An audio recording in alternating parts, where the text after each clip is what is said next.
Good afternoon, everyone. Today we are going to be reading through which chapter is it? 14 of Dracula by Bram Stoker. But we're not just going to be reading the words. We're going to be stopping and talking about interesting vocabulary words or interesting phrases as we encounter them.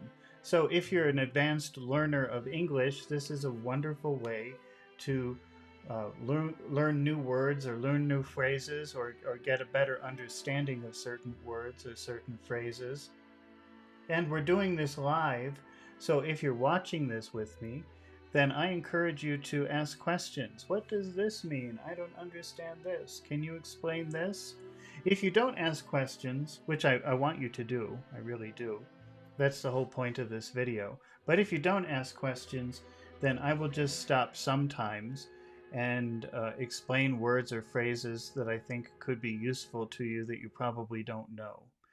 Now, when we finish the chapter, you should stay until the end, because when we finish the chapter, we are usually some people will join us on Discord. So we keep the video going on YouTube live, and some people will join us on Discord, and we will practice some of the vocabulary that we learned, but we will focus on pronunciation and intonation and accentuation.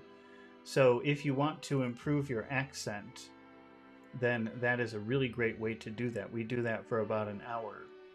So stay until the end and don't leave when we finish, because there's a lot more coming. Usually, I don't know, depends on who shows up, who wants to practice.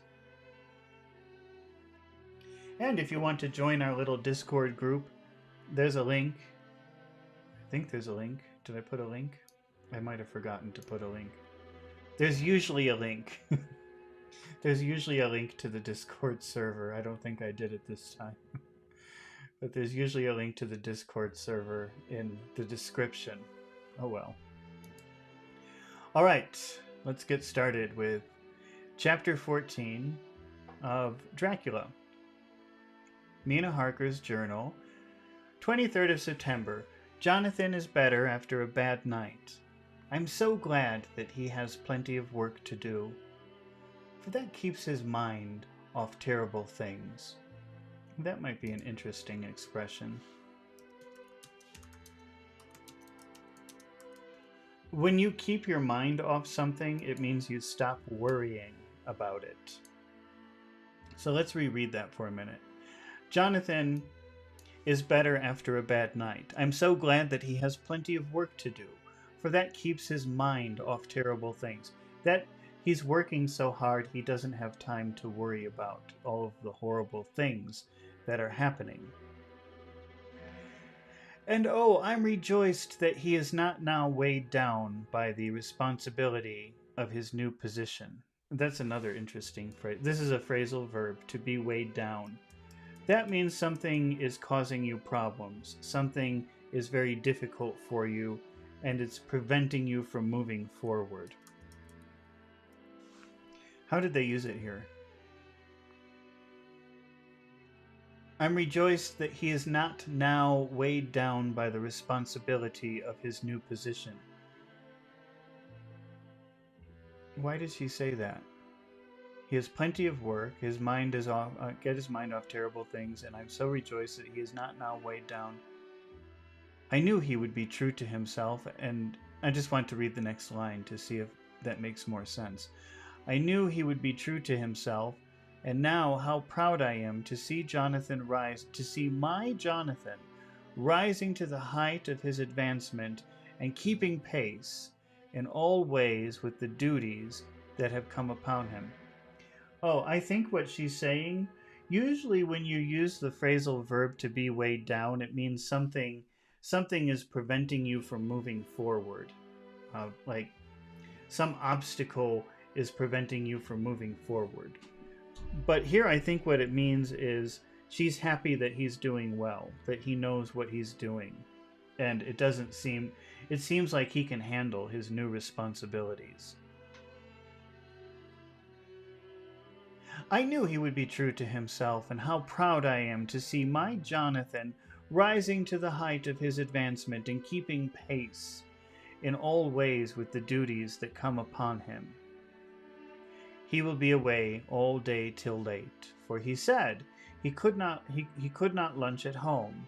My household work is done, so I shall take his foreign journal and lock myself in my room and read it. Just a reminder that, Jonathan went to Dracula's castle and he had some very strange experiences, and he was writing a journal of all the weird things that were happening in the castle. And he was being held prisoner in a way, and he managed to escape with his journal where he wrote down all of the things that happened. And somehow he became very sick, and they found him and put him in a hospital. And then they contacted his fiancée in England to come and get him. And while he was recovering in the hospital, he gave his fiancée the journal. And he says, I don't know what's in here. I don't remember. And I don't want you to read it either. I would prefer if neither of us read it or talk about it. You can read it if you want. Here, you can take it. It's yours. But I prefer that you never read it. But now he's acting very strange, and he's getting sick, and he's having a bad time. And so his fiancée, or I think, are they married now? Maybe they're married now. I don't remember. I can't keep track. But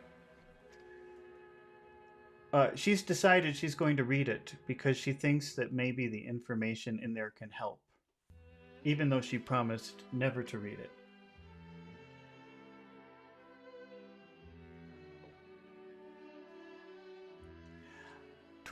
September 24th. I hadn't the heart to write last night. That terrible record of Jonathan's upset me so. Poor dear. He must have suffered, whether it be true or only imagination. I wonder if there's any truth in it at all. Did he get his brain fever? And then write all those terrible things? Or had he some cause for it? Or had he some cause for it all?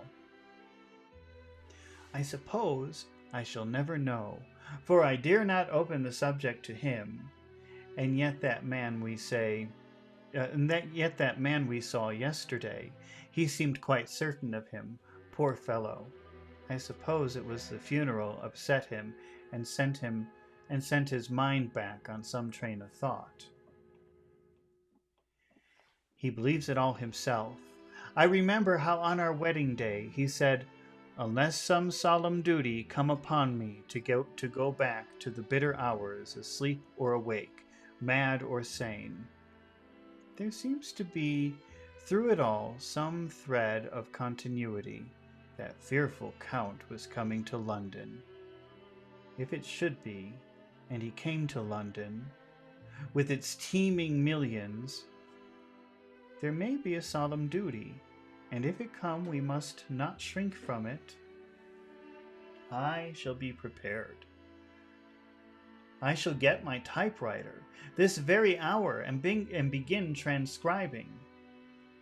Then we shall be ready for the other eyes if required, and if it be wanted, then perhaps, if I am ready, poor Jonathan may not be upset, for I can speak for him and never let him be troubled or worried with it all.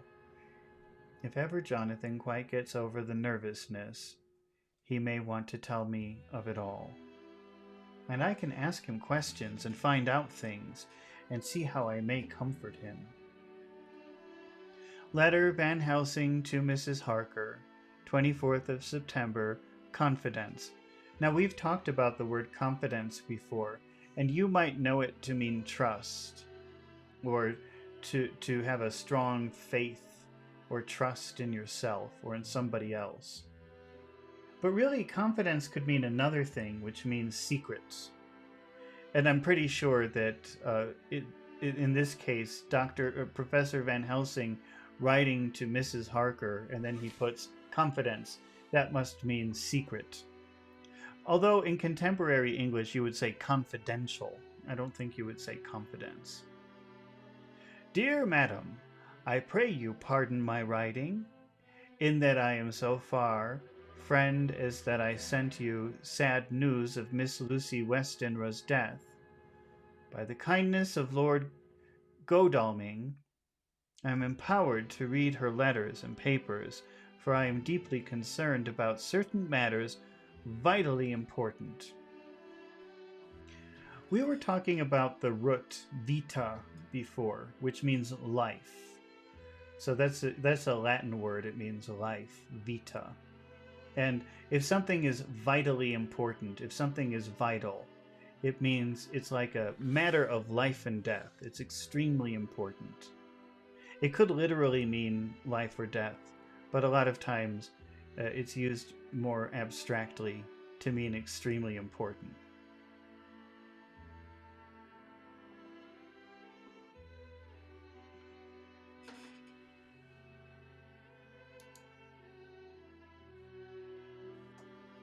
I lost my place. Oh, here it is. Okay.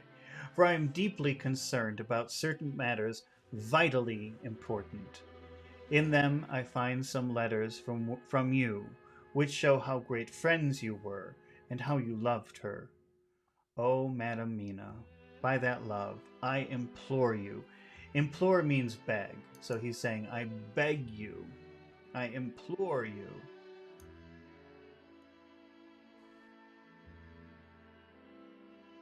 I implore you, help me.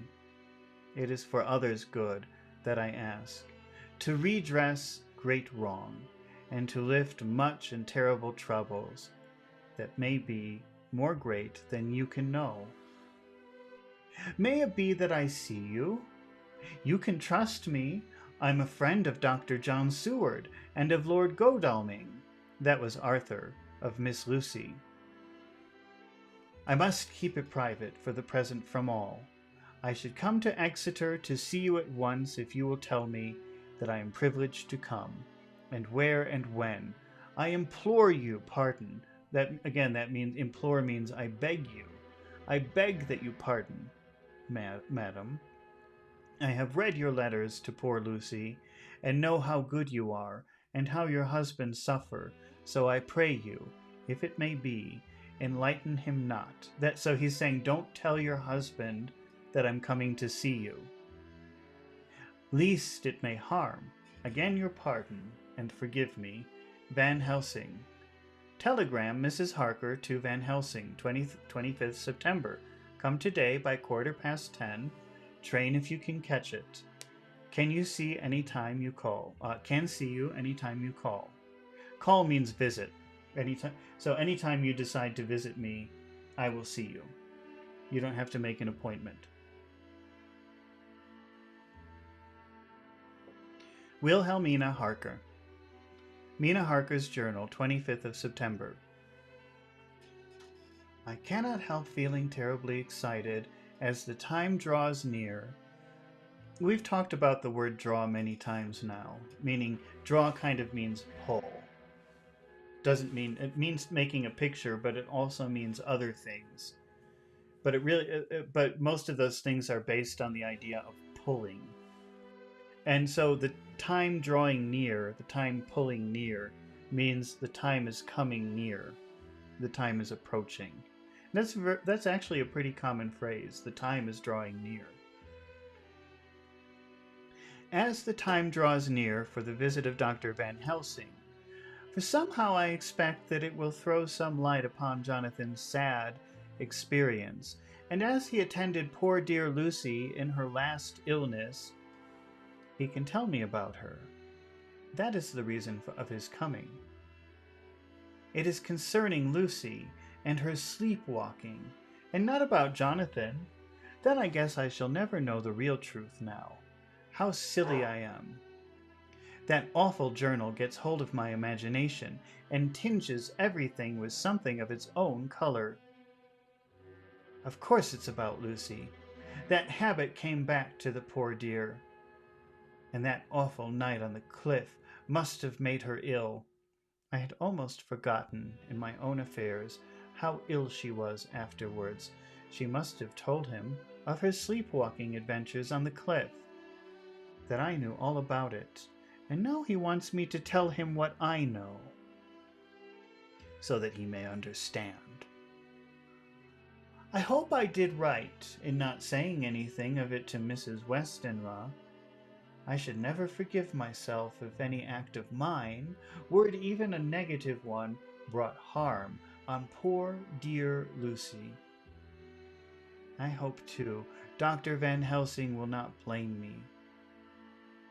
I've had so much trouble and anxiety of late that I feel I cannot bear just any more at present.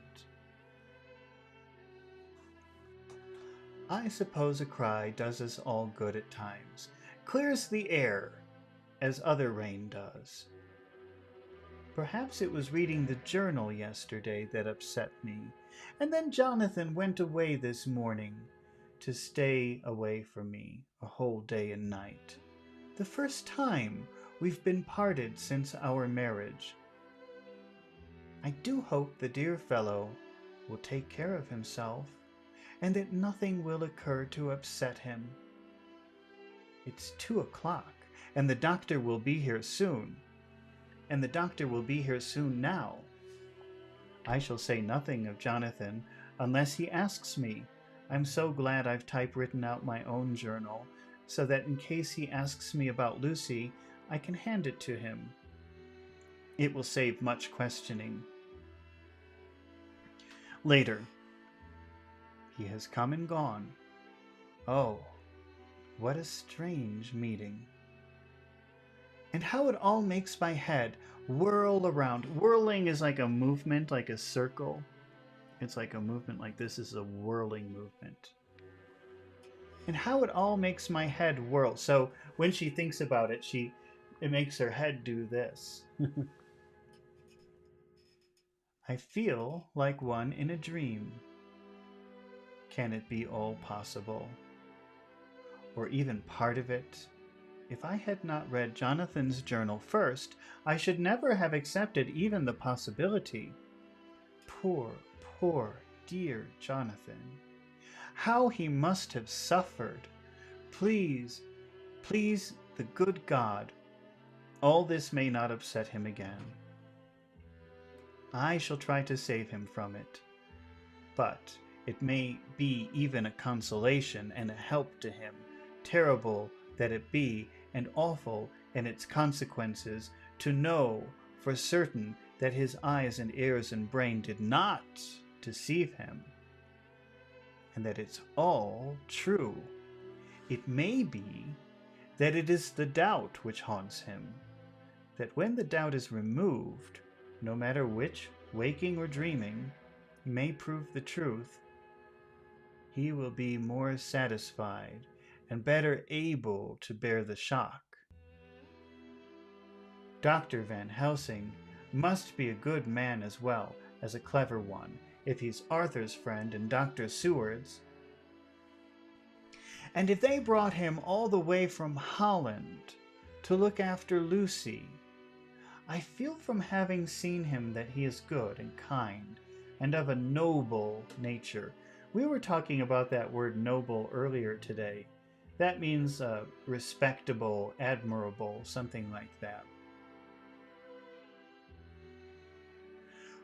When he comes home tomorrow, I shall ask him about Jonathan, and then please God, all this sorrow and anxiety may lead to a good end. I used to think I would like to practice interviewing.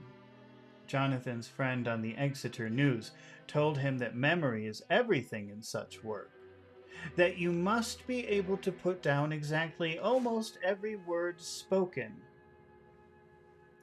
even if you had to refine some of it afterwards. Here was a rare interview. I shall try to record it verbatim. Verbatim means remembering each word, saying each word exactly. So if you repeat something verbatim, that means you are repeating the exact words that the person said.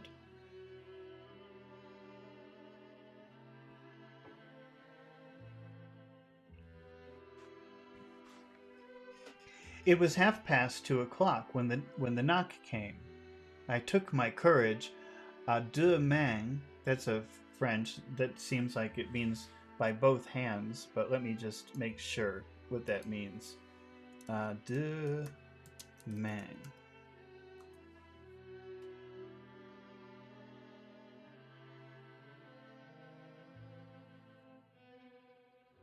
Yeah, with two hands.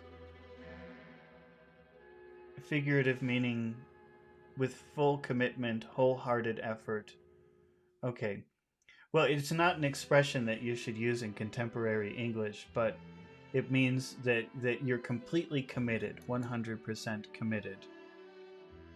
Oh, we have Sirkan Sonel today. Wow, I haven't seen you in a while. How are you doing today? Long time no see.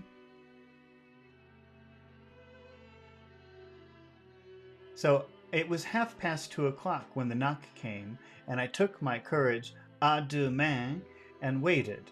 In a few minutes, Mary opened the door and announced, "Dr. Van Helsing." I rose and bowed, and he came towards me, a man of medium weight, strongly built, with his shoulders set back over a broad, deep chest, and a neck well balanced on a trunk, as the head is on the neck.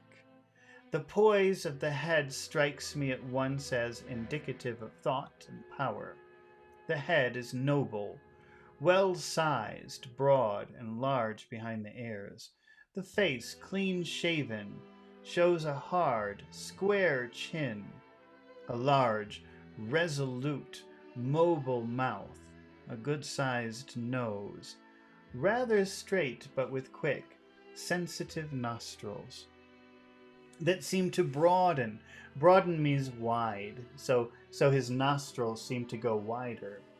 And fine, that seem to broaden as his big bushy brows come down and the mouth tightens. The forehead is broad and fine, rising at first almost straight, and then sloping back above two bumps or ridges, which apart such a forehead that a reddish hair cannot possibly tumble over it, but falls naturally back into the sides. Big, dark eyes are set widely apart and are quick and tender or stern with the man's moods, and he said to me, "Mrs. Harker, is it not?" I bowed in assent. Assent means like agreement. So she bowed yes. "It is Mina, Marie, that I may come to see, that was friend of that poor dear child, Lucy Westenra, Madam Mina. It is on account of the dead that I come." "Sir," I said, "you could have no better claim on me than that you were a friend and helper of Lucy Westenra." And I held out my hand, and he took it and said tenderly. Tenderly means like softly, gently.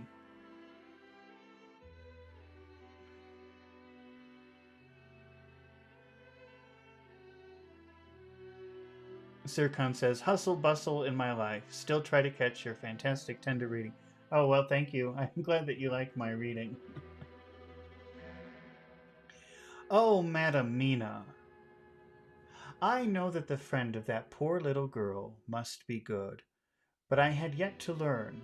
He finished his speech with a courtly bow. I asked him what it was that he wanted to see me about. So he at once began. "I've read your letters to Miss Lucy. Forgive me, but I had to begin to inquire somewhere, and there was none to ask. I know that you were with her at Whitby, and she sometimes kept a diary. You need not look surprised, Madam Mina. It was begun after you had left, and was an imitation of you, and in that diary she traces by inference certain things to a sleepwalking in which she puts down that you saved her. In great perplexity then I come to you." That word perplexity means confusion.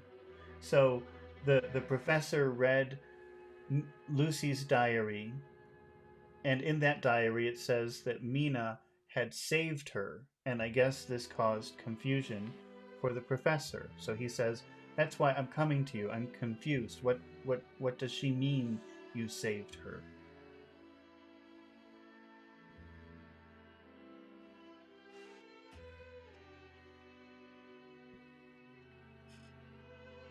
Sirkan says the ambient music must be changed. I'm using my Gone with the Wind music because I forgot to change to my Dracula music. And I said, oh, forget it. I'll just keep my Gone with the Wind music. You think it's better if I change it to Dracula? I can change it. Okay, here we go. There we go. I was just feeling lazy. I didn't think anybody would notice. I was wrong.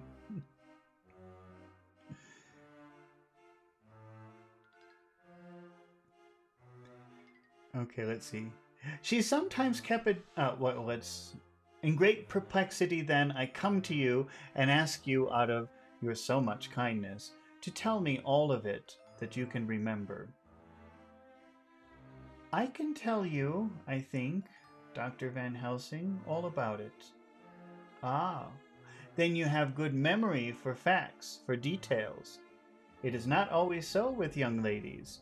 Oh, Pachu's here. Hello, Pachu. What time is it? Good morning, Pachu. Ah, then you have good memory for facts, for details. It's not always so with young ladies. No, Doctor. No, but I wrote it all down at the time. I can show you it, if you like. Oh, Madam Mina, I well be grateful. You will do me much favor. I could not resist the temptation of mystifying him a little bit. Well, you know the word mystery, right? A mystery is when you listen to a story and there's some question that you can't answer. That's a mystery, when you have a question that you can't answer. And to mystify someone means to cause them to question things. What is she doing? What is she talking about? She's so mysterious. So Mina was enjoying being very mysterious about this whole situation. She said, I could not resist the temptation of mystifying him a bit. So she couldn't help the good feeling of making him think, what's happening? What is this all about?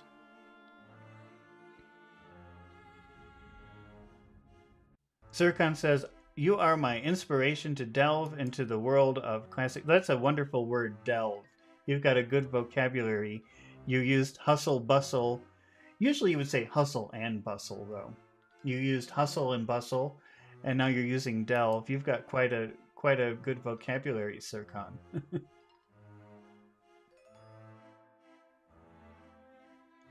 I could not resist the temptation of mystifying him a bit. I suppose it's some taste of the original apple that remains still in our mouths. So that's an Adam and Eve reference, because, you know, when Adam and Eve were in the Garden of Eden, the devil tempted Eve to eat the forbidden apple, and she ate it. And now she's saying, that's my evil nature coming back to me. I couldn't help but tease him a little bit, make him think, make him wonder about mystery.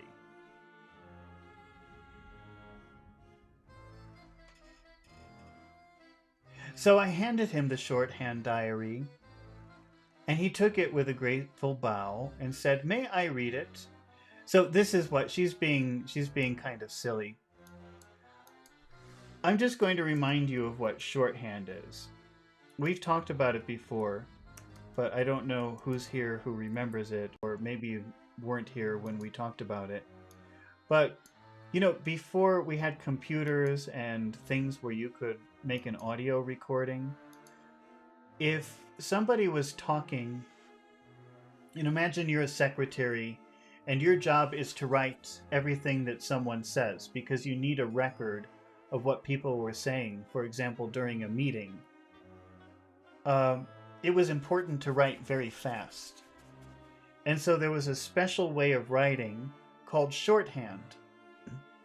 And so these symbols are much quicker to write than regular letters. This is an example of shorthand. I guess this is English. I don't know. I can't read shorthand. But when Jonathan was in Transylvania in Dracula's castle, he was writing letters. He was trying to write secret letters to his fiancée Mina in shorthand so that nobody could read it, because he was talking about horrible things that were happening, and he thought if the count could read, if the count found his letters, he wouldn't be able to read them. And so I guess also Mina was writing in shorthand too. She was writing her journal in shorthand so that not everybody could read it.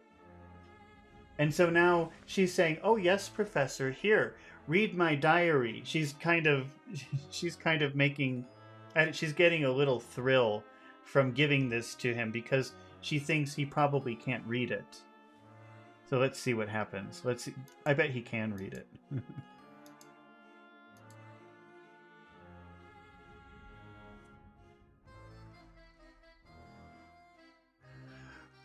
Pachu says, only that person knows. No, it's not only that person knows.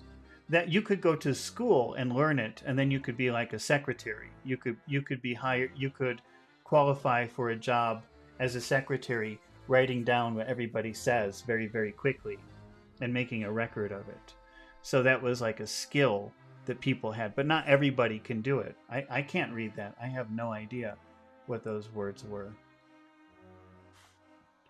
So the professor says, "Oh, Mina, can I please see your diary?" And Mina says, "Sure, here's my diary." But she knows he can't read it because she wrote it in this very special way.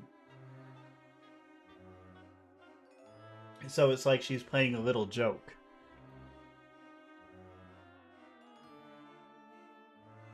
Let me read that paragraph again.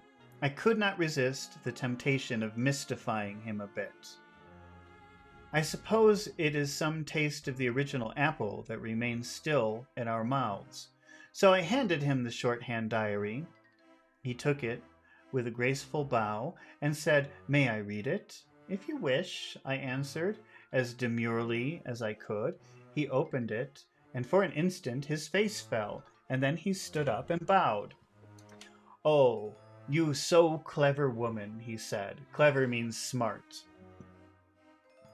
"I knew long that Mr. Jonathan was a man of much thankfulness, but see, his wife have all the good things, and will you not so much honor me, and so help me as to read it for me? Alas, I know not the shorthand." By this time my little joke was over, and I was almost ashamed. So I took the typewritten copy from my work basket and handed it to him. "Forgive me," I said. "I could not help it. But I had been thinking that it was of dear Lucy that you wished to ask, so that you might not have time to wait. Not on my account, because I know your time must be precious. I have written it out on the typewriter for you." He took it, and his eyes glistened. That glisten means that they shined. They reflected a lot of light. "You're so good," he said. "And may I read it now? I may want to ask you some things when I have read." "By all means." That phrase, "by all means," means "of course." "Of course, by all means," I said. "Read it over whilst I order lunch, and then you can ask me questions whilst we eat." He bowed and settled himself in a chair with his back to the light, and became so absorbed in the papers, whilst I went to see after lunch, whilst I went to see after lunch, chiefly in order that he might not be disturbed. And when I came back, I found him walking hurriedly up and down the room, his face all ablaze. Ablaze means on fire. So his face was on fire. His face was all ablaze with excitement. His face was on fire with excitement. He rushed up to me and took me by both hands. "Oh, Madam Mina," he said, "how can I say what I owe to you? This paper is as sunshine. It opens the gate to me. I am dazed. I am dazzled with so much light."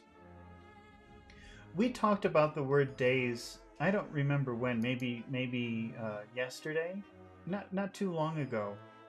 But dazed is when, if somebody wakes you up and you were sleeping very heavily, maybe at a weird time or in a weird place.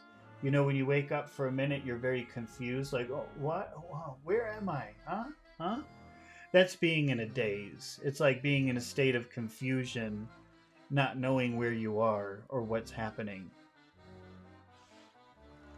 And to be dazzled means to be very impressed. I'm dazed. I'm dazzled with so much light, and yet clouds roll in behind the light every time. But that you cannot comprehend. Oh, but I'm grateful to you. You so clever woman, madam." He said this very solemnly. "If ever Abraham Van Helsing can do anything for you or yours, I trust that you will let me know." That word of yours refers to family. So if I can ever do anything for you or your family, if I can ever do anything for you or yours,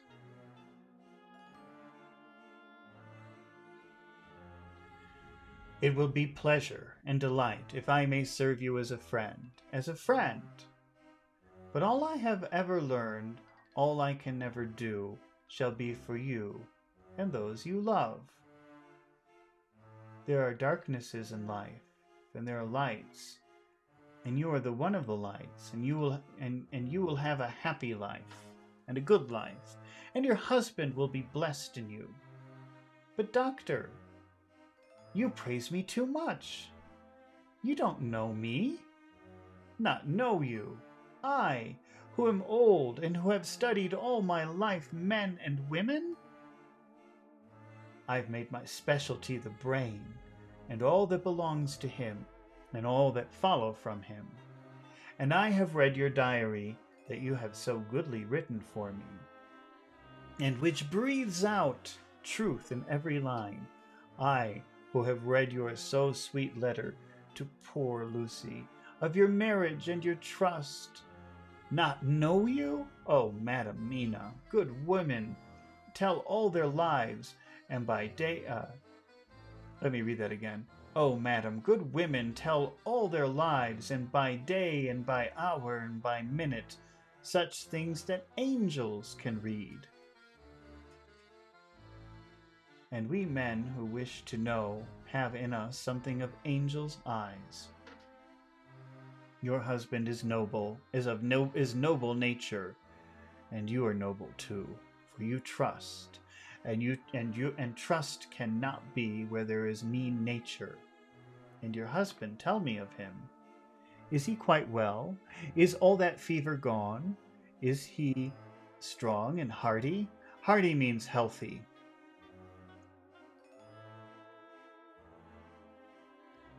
Pachu has written solemnly. We've seen that word many times, Pachu. That's serious. That means serious. That's come up in all of our books, I think. I had no idea it was such a popular word in books.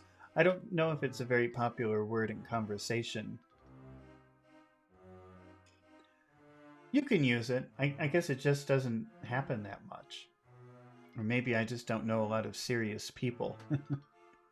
I saw here an opening to ask him about Jonathan, so I said, "He was almost recovered, but he's been greatly upset by Mr. Hawkins' death."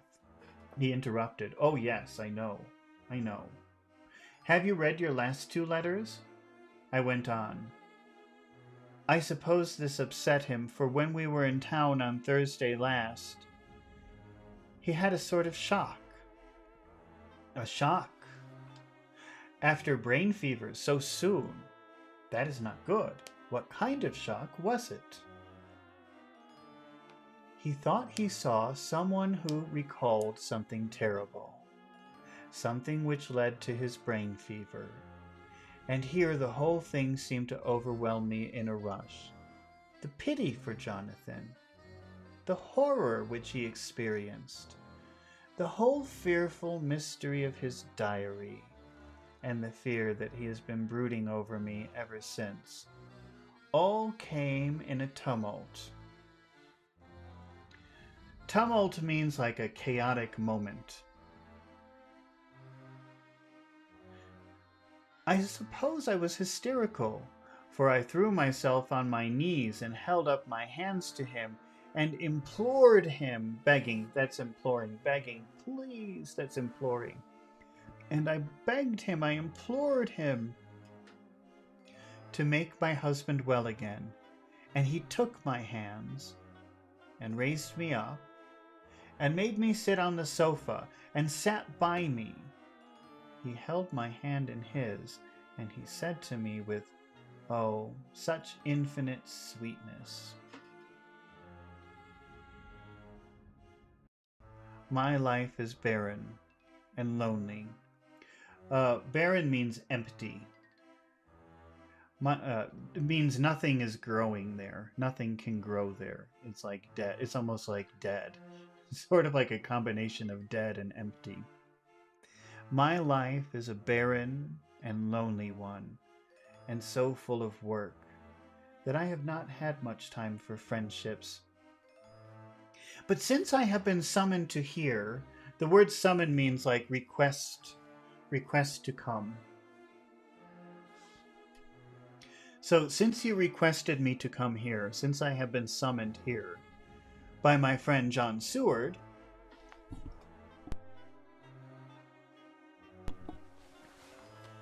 I have known so many good people and seen such nobility that I feel more than ever, and it's grown with my advancing years, the loneliness of my life. Believe me, then, that I come here full of respect for you, and you've given me hope. Hope not in what I'm seeking of, but there are good women still left to make life happy. Good women whose lives and whose truths may make good lesson for the children that are to be. I'm glad that I may be here, that I may here be of some use to you. For if your husband suffer, he suffer within the range of my study and experience. I promise you that I will gladly do all for him that I can. All to make his life strong and manly, and your life a happy one. Now, you must eat. You are overwrought, and perhaps over-anxious. Husband Jonathan would not like to see you so pale, and what he like not where he love is not to his good. Therefore, for his sake, you must eat and smile. You've told me about Lucy, and so now we shall not speak of it, lest it distress. And now we've talked about that word, and we've even practiced that word, lest. That's a signal that you put in front of a phrase, and it means, this is the thing that I don't want to happen. I'm afraid this thing will happen. So usually you say one thing, and then you say lest, and then you name the reason why you want the person to do it. You don't want this other thing to happen. So what does he say? He says you should smile lest you feel bad. So smile, because I don't want you to feel bad. I'm afraid that you will feel bad. It's kind of formal language, but we've seen it a lot in books. I guess that makes sense. It's not so common in speech, but you could use it. It's just that people will think, wow, you speak pretty fancy English.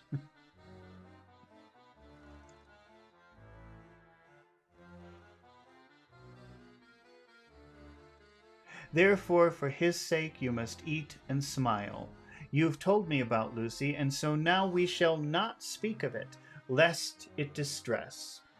I shall stay in Exeter tonight, for I want to think much over what you have told me, and when I've thought, I will ask you questions, if I may. And then, too, you'll tell me of husband Jonathan's trouble, so far as you can. But not yet. You must eat now. Afterwards, you shall tell me all. After lunch, when we went back to the drawing room, he said to me, and now tell me about him. When it came to speaking to this great, learned man, I began to fear that he would think me a weak fool, and Jonathan a madman. That journal is all so strange, and I hesitated to go on. Remember, go on means continue. We've talked about that a lot.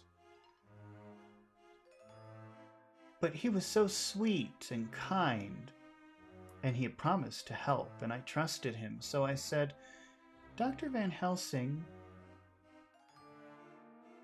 what I have to tell you is so queer. Queer means strange. That you must not laugh at me or at my husband. I have been since yesterday in a sort of fever of doubt.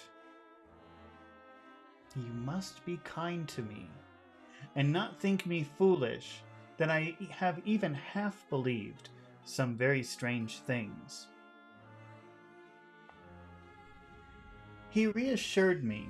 When you reassure someone, you're saying, oh, don't worry, it's okay. So Lucy's afraid, Mina's afraid that if she tells him what happened in the journal, he'll think they're both crazy. And he says, don't worry, I won't think that you're crazy. That's reassuring. That's calm down, I won't think you're crazy. Well, in this context, it's crazy. It could be anything. He reassured me by his manner as well as his words when he said, oh, my dear, if you only knew how strange is the matter regarding which I am here. It is you who would laugh. I have learned not to think little of anyone's belief, no matter how strange it may be. I have tried to keep an open mind, and it's not the ordinary things of life that could close it. But the strange things, the extraordinary things, the things that make one doubt if they be mad or sane. Thank you. Thank you 1,000 times. You've taken the weight off my mind. If you will let me, I shall give you a paper to read. It's long, but I have typewritten it out. It will tell you my trouble and Jonathan's. It's a copy of his journal when abroad, and all that happened. I dare not say anything of it. You will read it for yourself and judge. And then when I see you, perhaps you will be very kind and tell me what you think. I promise, he said, and I gave him the papers. I shall in the morning, as soon as I can, come to see you and your husband, if I may.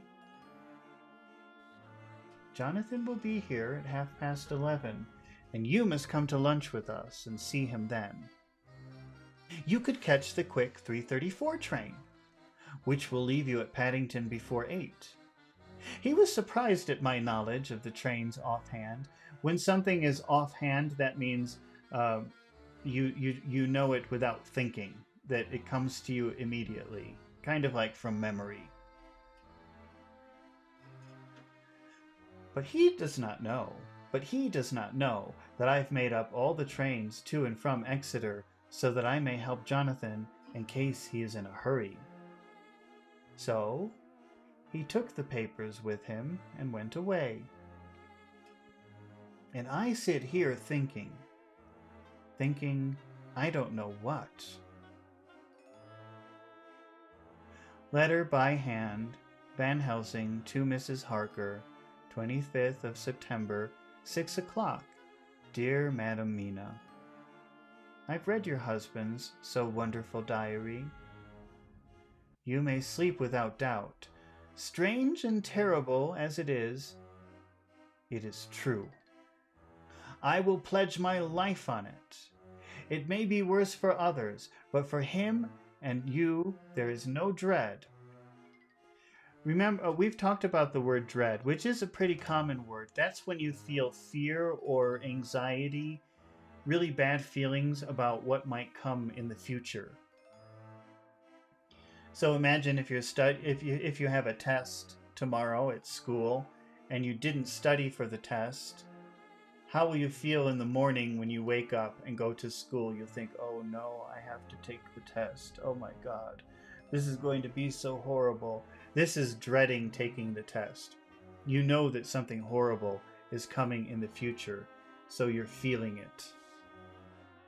Oh, Muhammad's here. Hello, Muhammad. How are you doing tonight?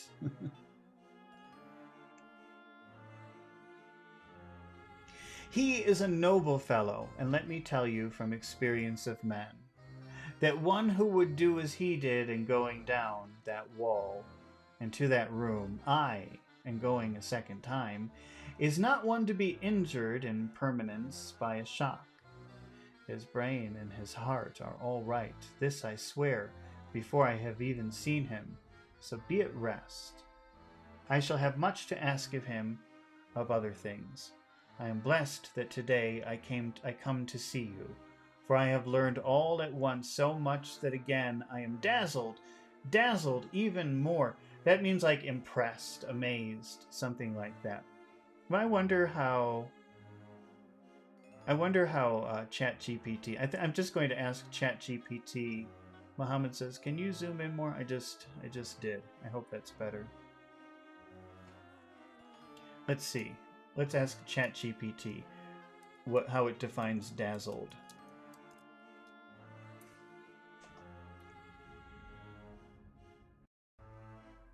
Sirkan says only typewriter. Are you having another conversation? Only typewriter, I guess, was Dictalo at the time, or any other device possible.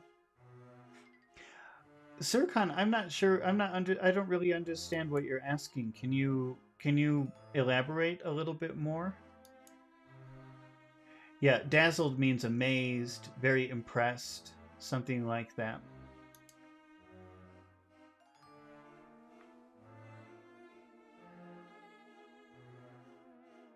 Yours, the most faithful, Abraham Van Helsing. Letters to Mrs. Harker to Van Helsing, 25th of September, 6:30 p.m. My dear Dr. Van Helsing, 1,000 thanks for your kind letter, which has taken a great weight off my mind. You know, when something, I'm making a little list of vocabulary words. I think I better not put this here today. Mina said, I have typewritten it out. So you're asking about what kind of machine did she use? Well, you know, it's funny because in the morning we've been doing Gone with the Wind, and that's in the 1860s. So the mid to late 1860s, I think, is where we are now.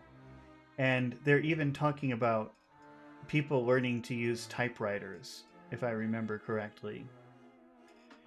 So let's see when typewriters were invented, because this is at least 40 years later, 35 years later. So I think they must have had a large variety of typewriters at that time. Let's see, when were typewriters invented?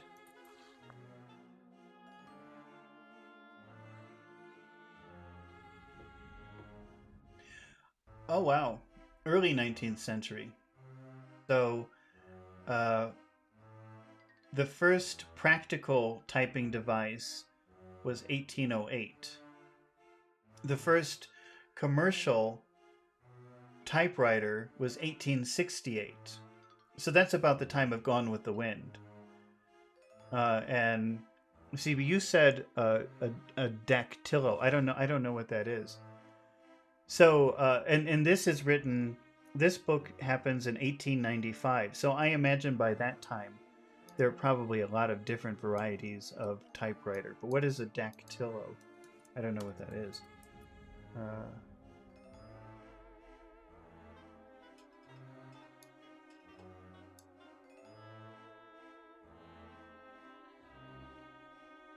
well, Google doesn't seem to. Let me see if I look at an image. Oh, is that a French word for typewriter? I I I'm not familiar with that. Oh yeah, like when I look, I see some answers. In English, it doesn't say anything, but if I look at images, I see a lot of things in French. Okay, yeah, okay. Yeah, but I think by the 1890s, there were probably quite a few different varieties of typewriter, although I don't really know. Okay, a thousand thanks for your kind letter, which has taken a great weight off of my mind. And yet, if it be true, what terrible things there are in the world, and what an awful thing if that man, that monster, be really in London. I fear to think.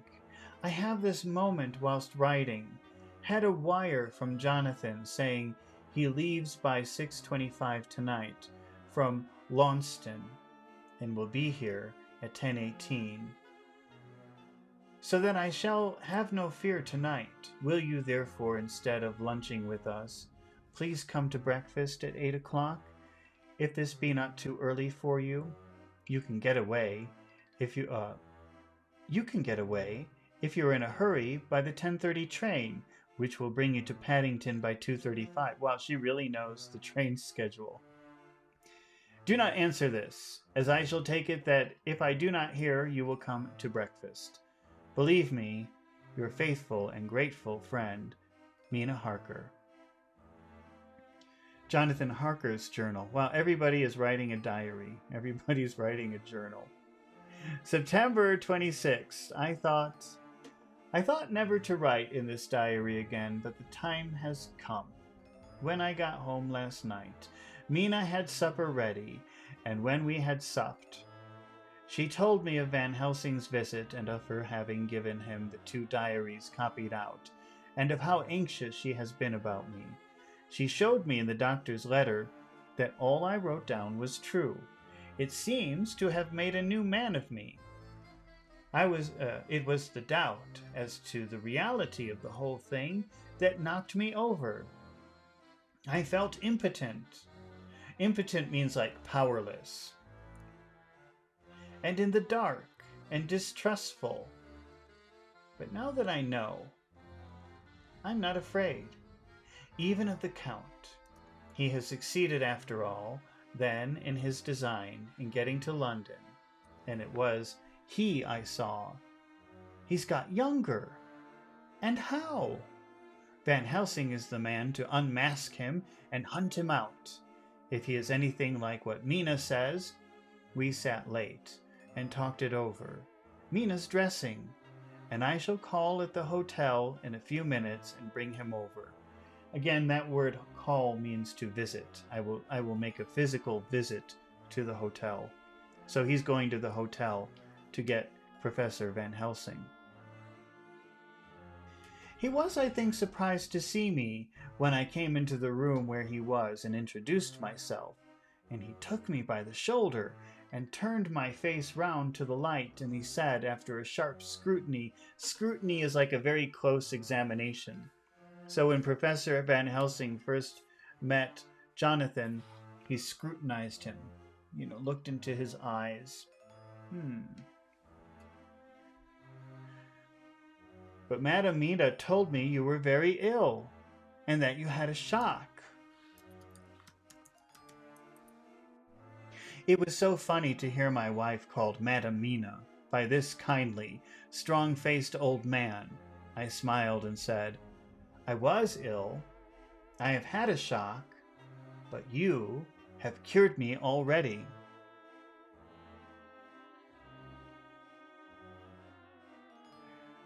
Pachu says, written as a narrative style, the book consists of journal entries, letters, newspaper articles, and telegrams. Yeah, that's true. I'm just joking. It's just funny because everybody's writing in their journal. I wonder if everybody really did that.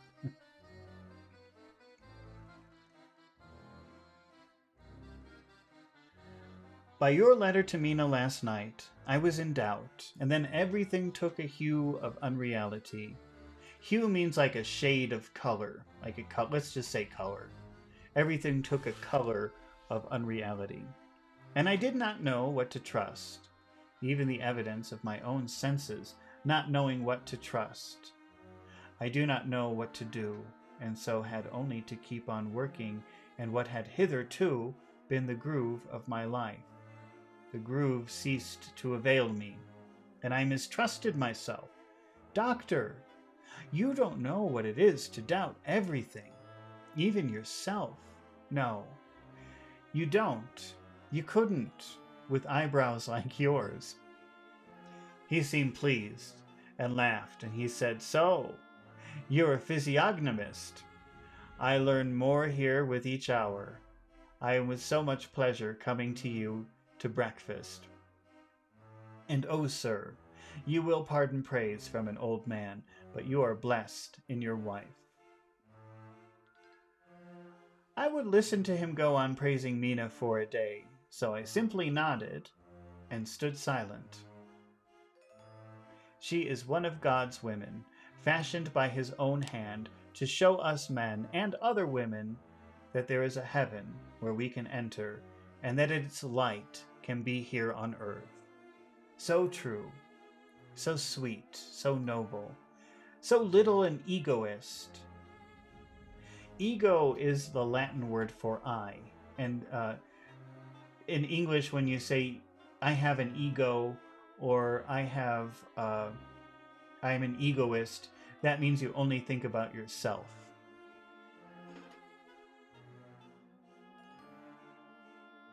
So when he says so little egoist, that means she's a very unselfish person. And that, let me tell you, is much in his age, so skeptical and selfish.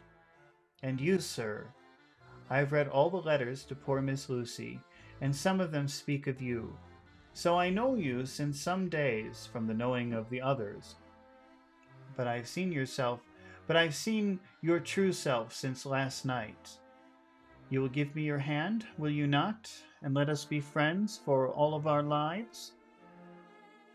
We shook hands, and he was so earnest and so kind that it made me quite choky. To feel choky or choked up means that you want to cry, like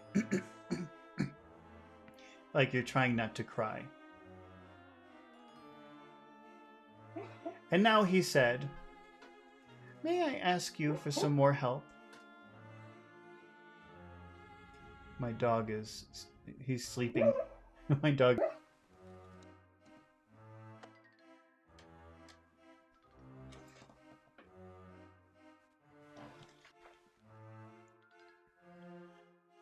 Look here, sir. Oh, wait. And now he said, may I ask you for some more help? I have a great task to do. And at the beginning, it is to know. You can help me here. Can you tell me what went before your going to Transylvania? Later, I may ask more help, and of a different kind. But at first, this will do. That this will do, that means this will be sufficient. So first, tell me what happened before you went to Transylvania. Maybe later I'll ask more questions, but right now this will do. This is sufficient. Look here, sir, I said. Does what you have to do concern the Count? It does, he said solemnly. Then I am with you heart and soul. As you go by the 10:30 train, everybody knows his train schedule. As you go by the 10:30 train, you will have not time to read them, but I shall get the bundle of papers. You can take them with you and read them on the train. After breakfast, I saw him to the station. To see someone somewhere is to be an escort. It's to take them. So he took Professor Van Helsing to the train station. I saw him to the train station. That means I escorted him. After breakfast, I saw him to the station, and when we were parting, he said, "Perhaps you will come to town if I send for you, and take Madam Mina, too. We shall both come when you will," I said. Pachu says, Transylvania, is this place real or imaginary? It's a real place. Dracula's castle is a real place. Dracula is a real person. From the he was a real count or prince. I think he was actually a prince from I think about 500 years ago. Let's see, Dracula's castle, Transylvania. That's in Romania now, I think. But it's a real place. It's based on a real person. Although I don't think that he was. This is the real castle in Transylvania.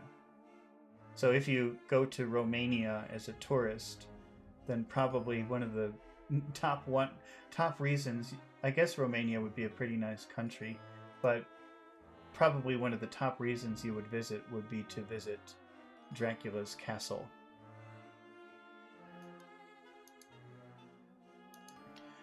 Vlad, let's see. Do you want to see a picture of the real Dracula? Vlad the Impaler. He was just famous for being in wars and killing a lot of people in a very bad way, in a very horrible way. But I guess this is. They say that this is who the character in the book is based on.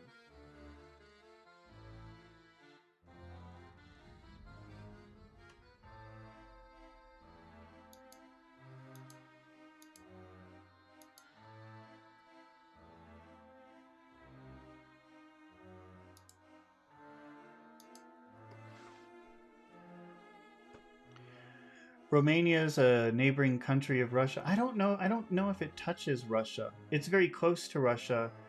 I'm not sure if it actually touches Russia, though. I'd have to look on a map. It might. I'm not sure.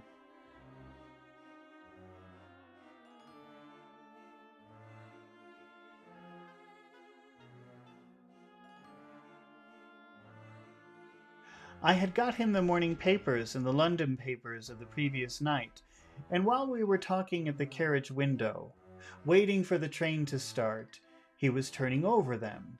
His eyes suddenly seemed to catch something in one of them, the Westminster Gazette. I knew it by the color, and he grew quite white. He read something intently, groaning to himself, Mein Gott, mein Gott. That's Dutch for my God, my God. Dutch and English are very similar languages, so sometimes you could read it and know exactly what they're saying. Although if you listen to it, you'd never understand what they're saying. But if you read the letters, sometimes it's very easy to understand what's being written. So soon, so soon. I do not think he remembered me at the moment. Just then the whistle blew, and the train moved off. This recalled him to himself, and he leaned out the window and waved his hand, calling out, Love to Madam Mina, I shall write so soon as ever I can. Dr. Seward's Diary, 26th of September. Truly there is no such thing as finality. Not a week since I said fini, and yet here I am starting fresh again. Or rather going on with the record. Until this afternoon, I had no cause to think of what is done. Renfield had become, to all intents, as sane as he ever was. By the way, sane in this context is the opposite of crazy, so that kind of means normal. So he was being, sometimes Renfield acts very crazy, and sometimes he acts sane. He acts very normal. He doesn't act like a crazy person. He was already well ahead with his fly business, and he had just started in the spider line also. So he had not been of any trouble to me. I had a letter from Arthur written on Sunday, and from it I gather that he is bearing up wonderfully well. Quincy Morris is with him, and that is much of a help, for he himself is a bubbling well of good spirits. Quincy wrote me a line too, and from him I hear that Arthur is beginning to recover something of his old buoyancy. I'm just going to show you what a buoy is. I'm not exactly sure what these do, but in the ocean, if you go to the beach, probably if you go very far out into the water, you will see these things. I think it's a warning, like you shouldn't move past this point. That's too far. It might be dangerous for you to go any further out to sea if you're swimming on the beach. Or it could be, maybe it's a warning for boats. Don't go any closer because the land there's the water is very shallow here. Well, now I think I better just ask ChatGPT. The real name is a life buoy, and so I think that well, let's see. What is the purpose of a life buoy? Some people say buoy, and some people say boy, like little boy. I say boy.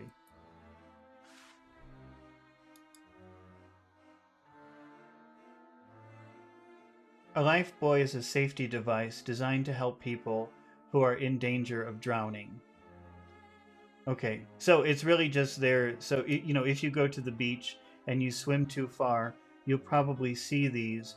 And if you get tired or if the water becomes too strong, you can grab it and it will keep you safe. But the idea of buoy means it doesn't go down. It always stays on top of the water. So you can see here that it floats. Look at this. Here's a picture of a life buoy. So something that is buoyant stays on top. It never goes down. If you are a buoyant person, that means you always survive. Nothing ever puts you under the water. So even if you have many troubles, you always come back up to the surface. You never go down. So that is to be buoyant, a synonym, you probably don't know this word, but a synonym would be resilient. That means no matter what horrible thing happens to you, you survive, and maybe you even improve because of these horrible situations. So a buoyant person never goes below the water. They always manage to stay on top. Nothing ever brings them down.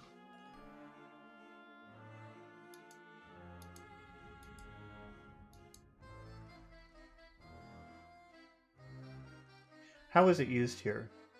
He was beginning to recover some of his buoyancy. So, because of... Wait, who are we talking about? We're talking about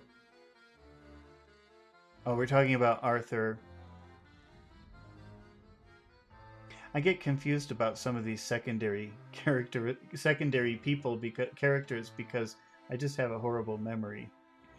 So Arthur... Who is Arthur? Arthur was in love with Lucy, and he proposed marriage to her, and she said no, because she... Oh, no. Arthur was the person who wanted to marry Lucy. Okay, so Arthur's father died, and then Lucy died. So this is a horrible time for him, and you could imagine him going underwater.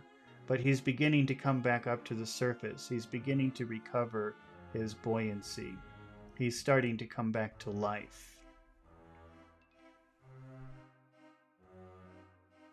Quincy wrote me a line too, and from it I hear that Arthur is beginning to recover something of his old buoyancy. So as to them, all my mind is at rest. As for myself, I was settling down to my work with the enthusiasm which I used to have for it, so that I might fairly have said that the wound which poor Lucy left on me was becoming cicatrized. Now that's a word. I have no idea what that is. Cicatrized. I can't even guess. Cicatrized.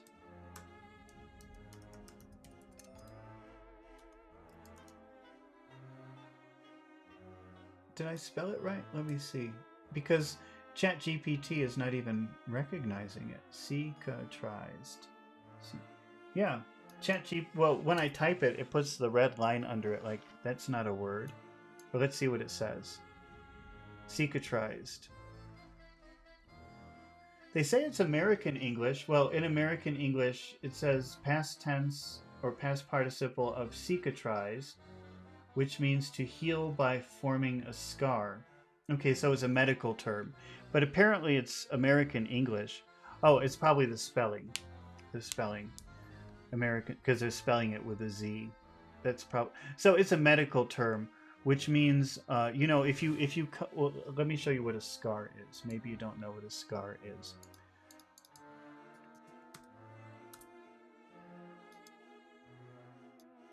Here is a scar. That's a scar. And how do they use it in the book?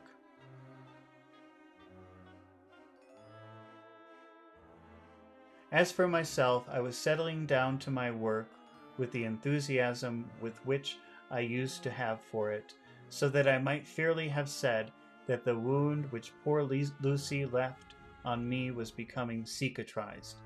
So this is the doctor, the psychiatrist, writing, and he proposed marriage to Lucy, and she said no, and she broke his heart. And so he's starting to feel better. His heart is becoming cicatrized. That opened wound is beginning to become a scar.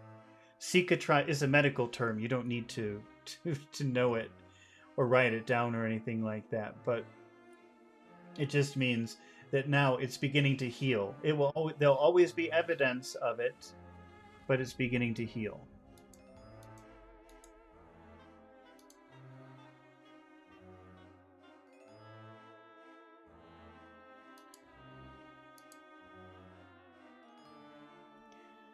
Everything is, however, now reopened. So that wound was beginning to just be a scar, but now it's opened again. And what is to be the end, God only knows. I have an idea that Van Helsing thinks he knows, too, but he will only let out enough at a time to whet curiosity. He went to Exeter yesterday and stayed there all night. Today he came back and almost bounded into the room. That means like running into the room very quickly. And he ran into the room at about 5:30 and thrust last night's Westminster Gazette in my hand. When you thrust something, you force someone to take it. Here, take this. So he ran into the room and he said, here, take this newspaper. He thrust it into my hand. What do you think of that? He asked, as he stood back and folded his arms. I looked over the paper. Look over is a phrasal verb which means examine. So I examined the newspaper. I looked over the newspaper, for I really did not know what he meant. But he took it from me and pointed out a paragraph about children being decoyed away at Hampstead. It did not convey much to me until I reached a passage where it described small puncture wounds on their throats. An idea struck me, and I looked up. Well, he said, it's like poor Lucy's. And what do you make of it? So when you ask someone, what do you make of something, that means, what is your conclusion? So what do you think about this? What is your conclusion when you read about these children following this ghost lady and then they get the same wounds on their neck? What is your conclusion? What do you think?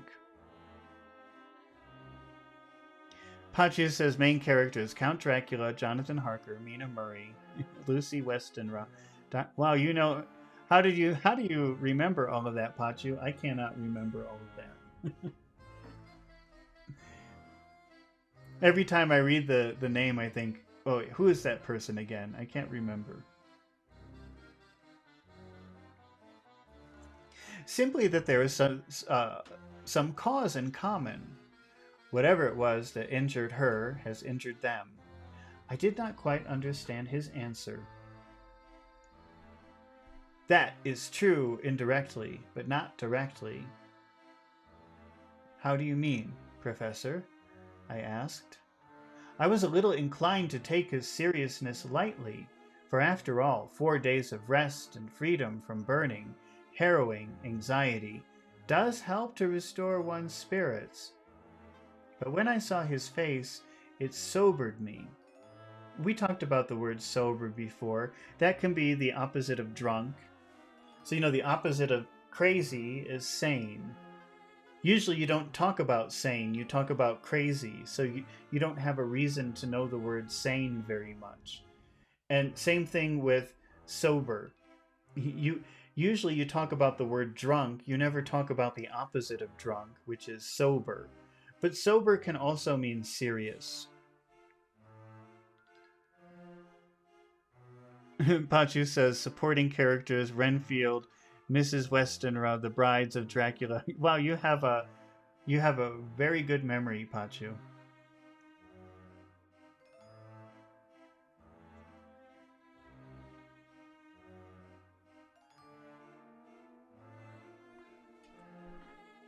I saw his face, and it sobered me.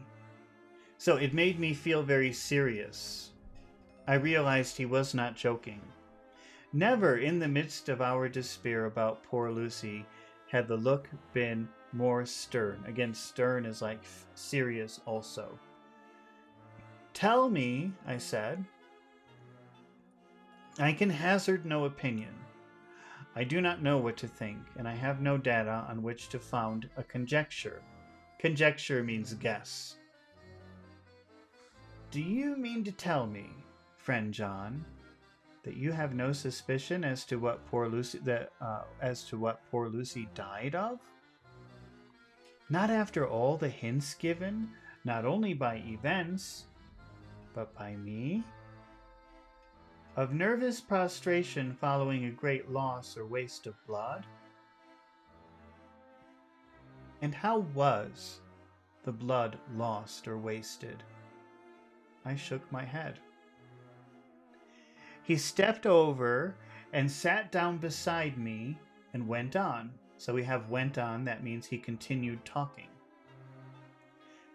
You're a clever man, friend John. You reason well. Your wit is bold. But you're too prejudiced. You do not let your eyes see, nor your ears hear, and that which is outside your daily life is not of account to you. Do you not think that there are things which you cannot understand, and yet which are? So he's saying you don't have to understand everything. Certain things exist, and you don't have to understand them. They still exist, even if you don't.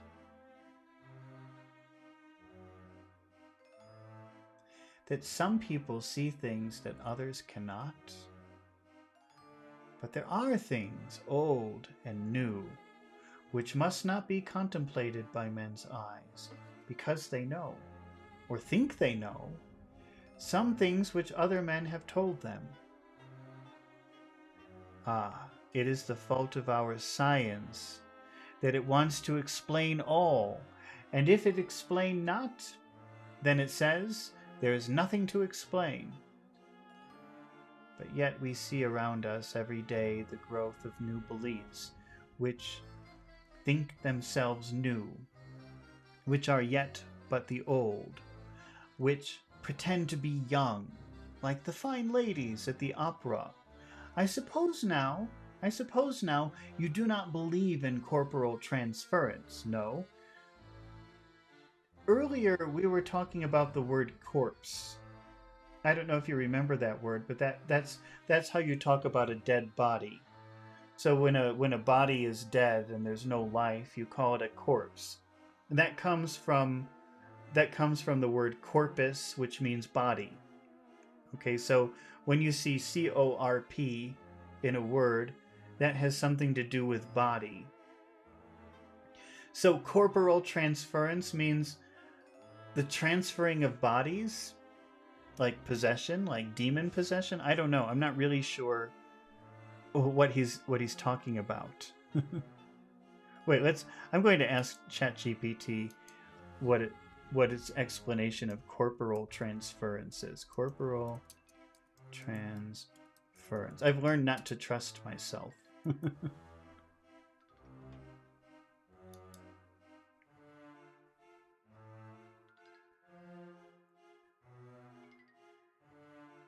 Corporal transference refers to the idea or concept of transferring something such as a feeling, condition, or responsibility between physical bodies or individuals.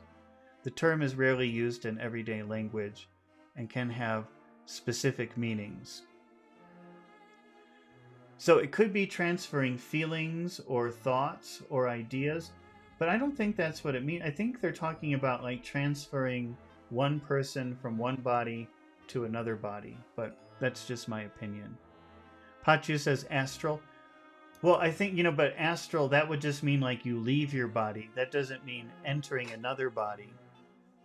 That's where the word transference comes in, transfer, like an exchange. Hypnotism.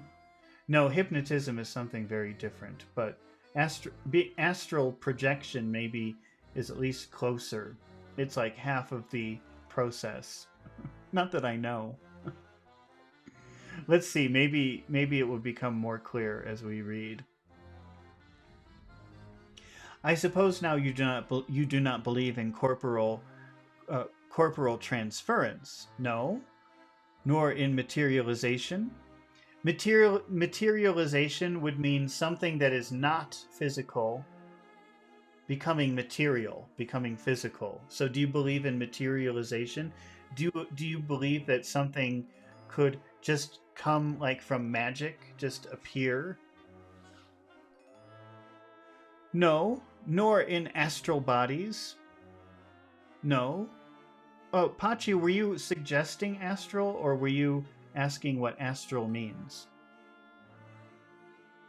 Sometimes you jump ahead of me. And I see now they're mentioning astral. Astral bodies means some people believe that you can maybe meditate and then leave your body and go visit other places or other realms or something like that. That would be astral projection.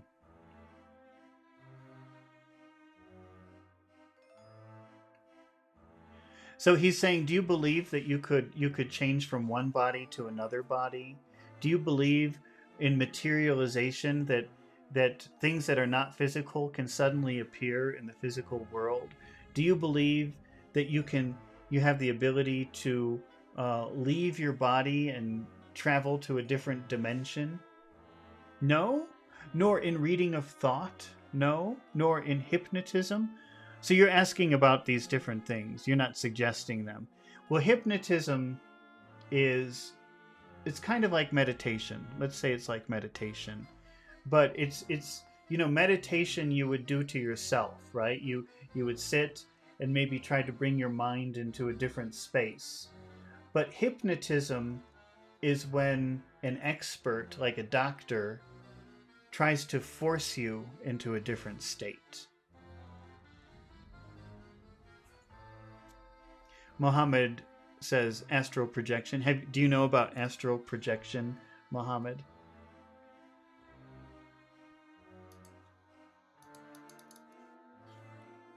Hypnotist. Let's see if I can find a picture of a hypnotist.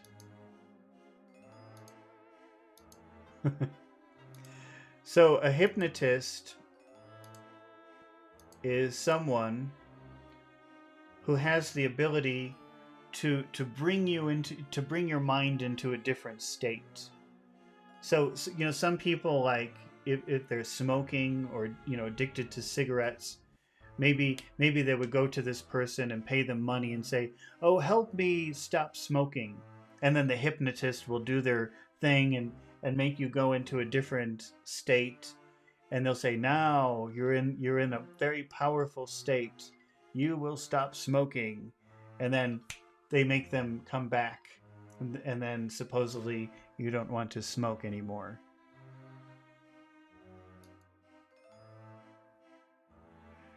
Oh, Sircon is very cerebral. He says Stoker criticizes modern scientific positivism there.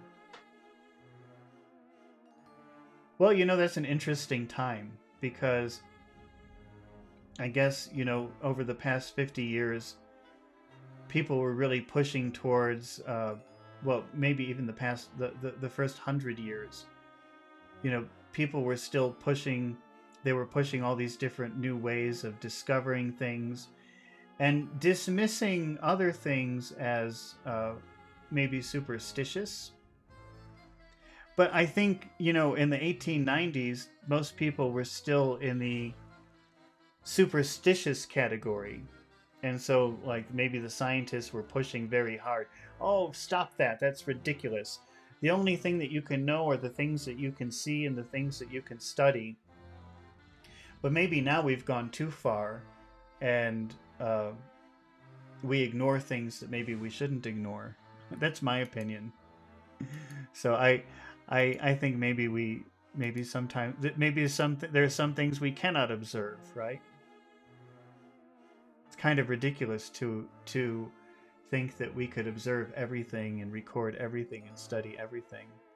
There's some things on the astral level that we cannot see. We can only experience.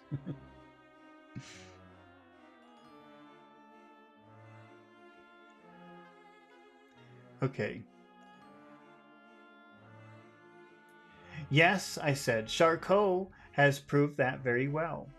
He smiled as he went on. "Then you are satisfied as to it, yes? And of course, then you understand how it acts and can follow the mind of the great Charcot." I don't know who Charcot is. Let's see. Who was Charcot?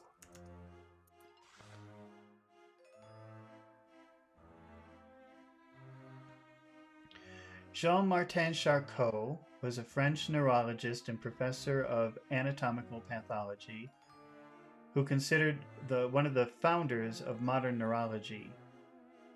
Okay. So he's a doctor. Legacy.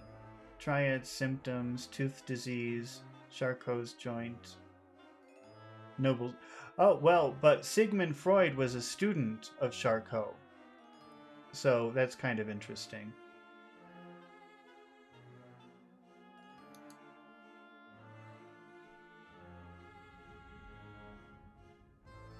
And of course then you understand how it acts and can follow the mind of the great Charcot. Alas, that he is no more, into the very soul of the patient that he influenced, no? Then, friend John, am I to take it that you simply accept the fact and are satisfied to let from premise to conclusion be a blank? No? Then tell me, for I am a student of the brain, how you accept hypnotism and reject the thought reading. Let me tell you, my friend, that there are things done today in electrical science which would have been deemed means considered, which would have been considered unholy. So unholy means like evil, against God. So there are things done today in electrical science which would have been deemed unholy, would have been considered evil by the very men who discovered electricity, who would themselves not so long before be burned as wizards. There are always mysteries in life. Why is it that Methuselah lived 900 years, and old Parr 169, and yet that poor Lucy, with 4 men's blood in her poor veins, could not live even one day. For had she lived one more day, we could save her. Do you know all the mystery of life and death?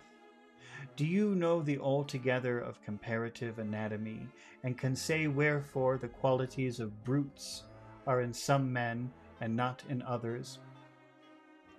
Brute is a Latin word that means strong. A brute is a person who does everything through strength or through violence or through physical acts. So it's an insult to call someone a brute, because it means that they don't have any manners. The way that they fix a problem is with strength or violence. So he's saying, why do some men have the quality of brutes and not in others? Can you tell me why? When other spiders die small and soon, that one great spider lived for centuries in the tower of the old Spanish church and grew till, on descending, he could drink the oil of all the church lamps. Pachu is saying, what is wherefore? That's not something, I don't even know how to use it really, but I consider it to be like the word why. But let's just ask ChatGPT. It's not something you use in contemporary English.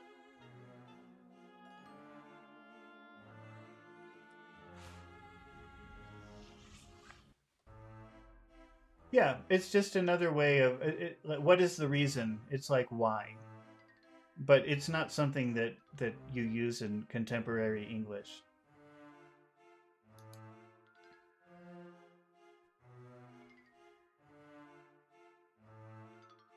Can you tell me why in the Pampas? That's in Argentina. That's the area where the Argentinian cowboys are. Can you tell me why in the Pampas, I and elsewhere, there are bats that come out at night and open the veins of cattle and horses and suck dry their veins? How in some islands of the western seas there are bats which hang on the trees all day, and those who have seen describe as like giant nuts or pods, and that when the sailors sleep on the deck, because that it is hot, flit down on them, and then in the morning are found dead, white as even Miss Lucy was? Good God, Professor, I said, starting up. Do you mean to tell me that Lucy was bitten by such a bat, and that such a thing is here in London in the 19th century? He waved his hands for silence, and went on. Can you tell me why the tortoise lives more long than generations of men?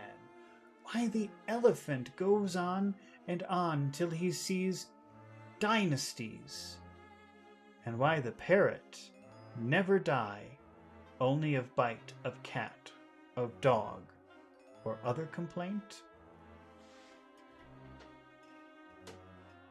Pachu says some words and expressions are outdated or specific to the time and period. Yeah. Like wherefore. People don't really say that for any reason anymore.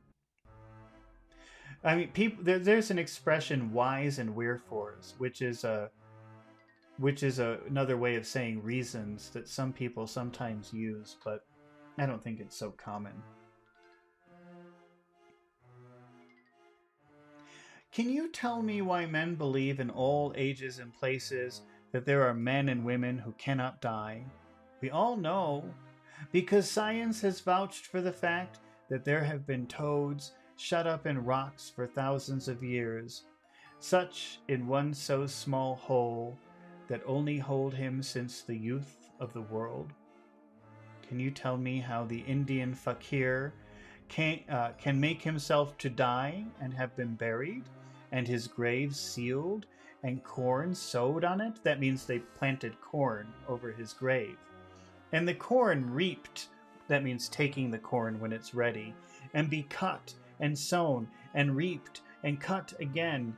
And then men come and take away the unbroken seal, and there lie the Indian fakir, not dead, but that rise up and walked amongst them as before. Are you, Pachu, are you asking about Indian fakir? Because I have no idea. I was going to ask you, since you're in Nepal, if you have ever heard of him. But we can look him up. Let's see. Sirkan says, Stoker was a friend of Sir Arthur Conan Doyle, who was a spiritualist. We were talking about maybe starting to read some Sherlock Holmes after this. I would like to do that, I think. So we might go that direction pretty soon. Let's see. Indian fakir. Maybe that's a fictional thing. I'm asking ChatGPT.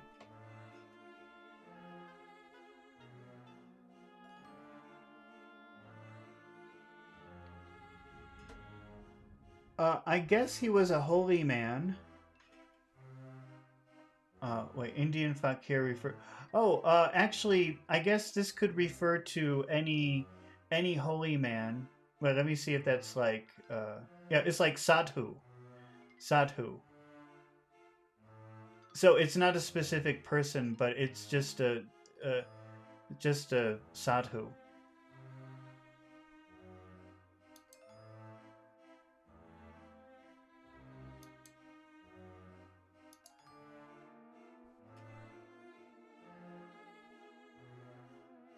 I lost my place. He interrupted him. I was getting bewildered. Bewildered means confused. Really confused. He so crowded on my mind his list of nature's eccentricities and possible impossibilities that my imagination was getting fired. I had a dim idea that he was teaching me some lesson, as long ago he used to do in his study at Amsterdam. But he used them to tell me the thing, so that I could have the object of thought in mind all the time. But now I was without his help, yet I wanted to follow him. So I said, Professor, let me be your pet student again. Tell me the thesis. The thesis is like the theory, the idea, what is your point? He wants to know, what is your point? So that I may apply your knowledge as you go on. At present, I'm going in my mind from point to point as a madman, and not a sane one, follows an idea. I feel like a novice. A novice is a beginner, lumbering through a bog in the midst, jumping from one tussock to another, in the mere blind effort to move on without knowing where I'm going.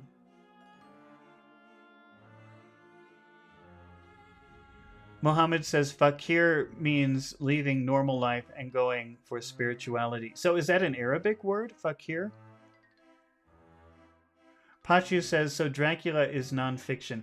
Well, it's based on a real man who lived in a real castle in a real place, but the association with this character, I don't think there's any big connection between it. That picture of the man that I showed you, he was famous for having killed many people during wars in really horrible ways. But aside from that, I mean, I don't know anything else about him, but I don't think that there's really any, I don't think people thought he had magical powers. Or maybe they did. Maybe they were afraid of him because of the way he killed people.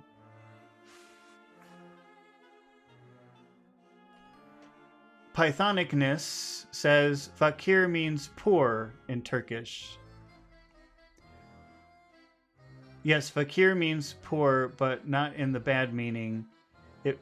So fakir means like renouncing all of your money, and just like meditating on spirituality or something like that, in that way.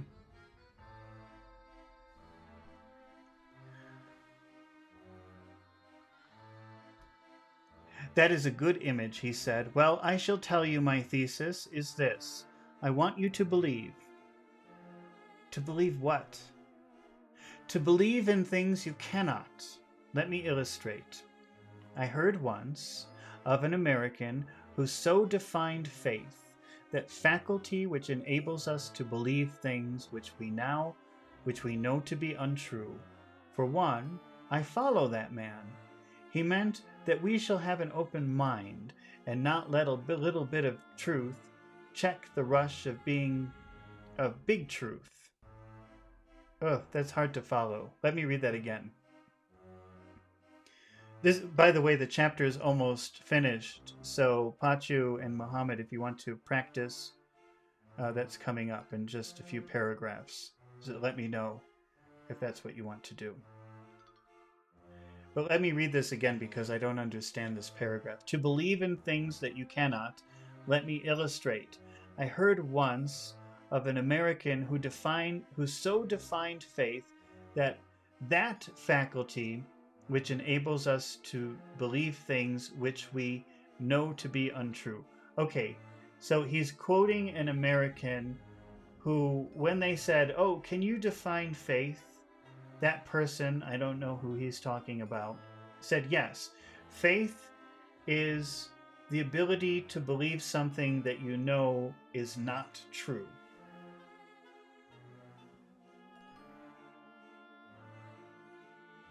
For one, I follow that man. He meant that we shall have an open mind and not let a little bit of truth check the rush of the big truth, like a small rock does on a railway track. Oh, so he's saying, just because you know that some limited thing is true doesn't mean that in some bigger picture something else might be true instead. So he's saying, don't let a little thing distract you from the real truth. We get this small truth first. Good. We keep him. We value him. But all the same, we must not let him think himself all the truth in the universe. Then you want me not to let some previous conviction, a conviction is a belief, like a strong belief that you have. Then you want me not to let some previous strong belief inure the receptivity of my mind with regard to some strange matter.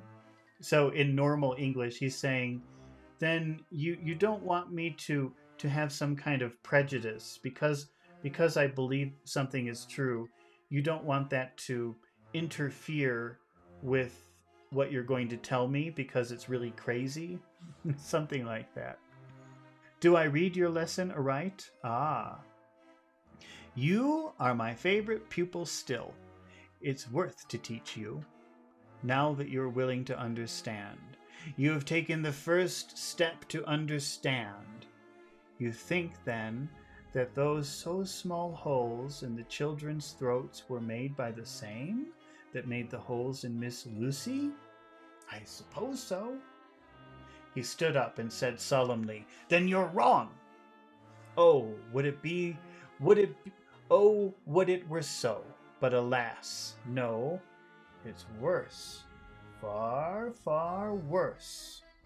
In God's name, Professor Van Helsing, what do you mean? I cried. He threw himself with a despairing gesture into a chair. Despair means no hope. Oh, it's hopeless. And placed his elbows on the table, covering his face with his hands as he spoke. They were made by Miss Lucy. Okay, and that was the end of... That's a good way to end chapter 14. That's called a cliffhanger. That's when you have a surprise ending at the end, and everybody says, oh, what? What's next? And they have to wait for the next time. That's called a cliffhanger. Okay, so now we're finished with chapter 14. So Muhammad and Pachu have agreed to join me on Discord. We're not finishing the video. Okay, we're going to switch. We're going to we're they're going to join us in the video, and we're going to practice a couple of the vocabulary words that we talked about. But the focus will be on pronunciation, intonation, accentuation.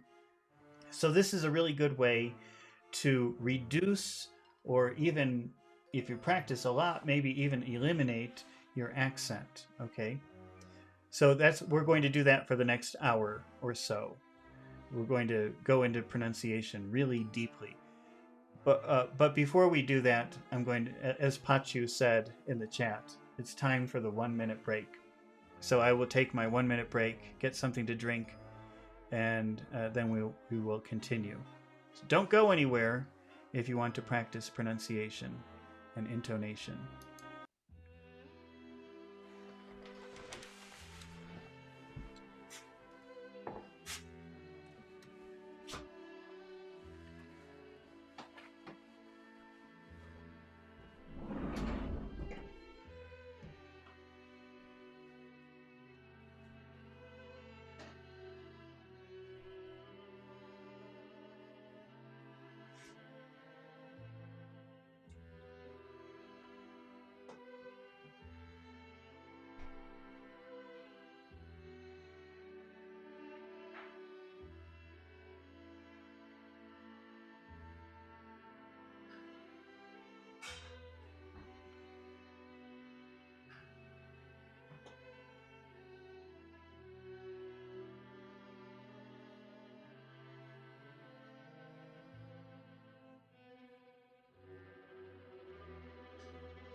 Okay, I'm back.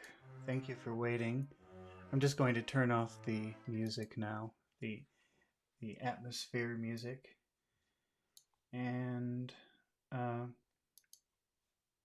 just want to put up the vocabulary that we're going to talk about today. Here it is. Let me just, I've asked ChatGPT for a little help to give me some examples. Let's see, so we have our first one here. Whoops, I don't want that.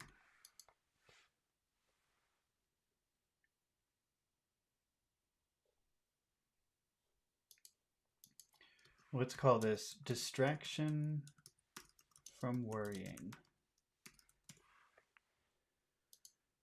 And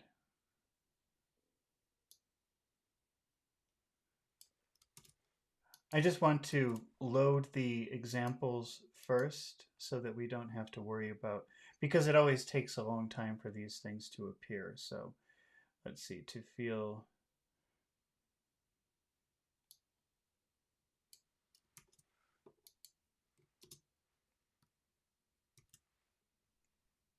I better change the color so you can see the definition versus the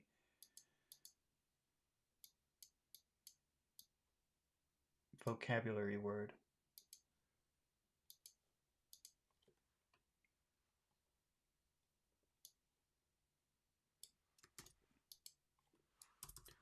I would rather just do this now because it just takes so long to load all of this. So just give me 1 second.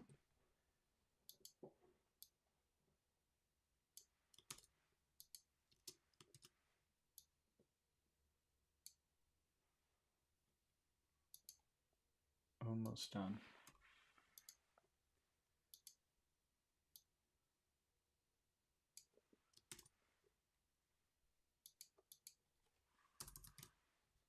One more.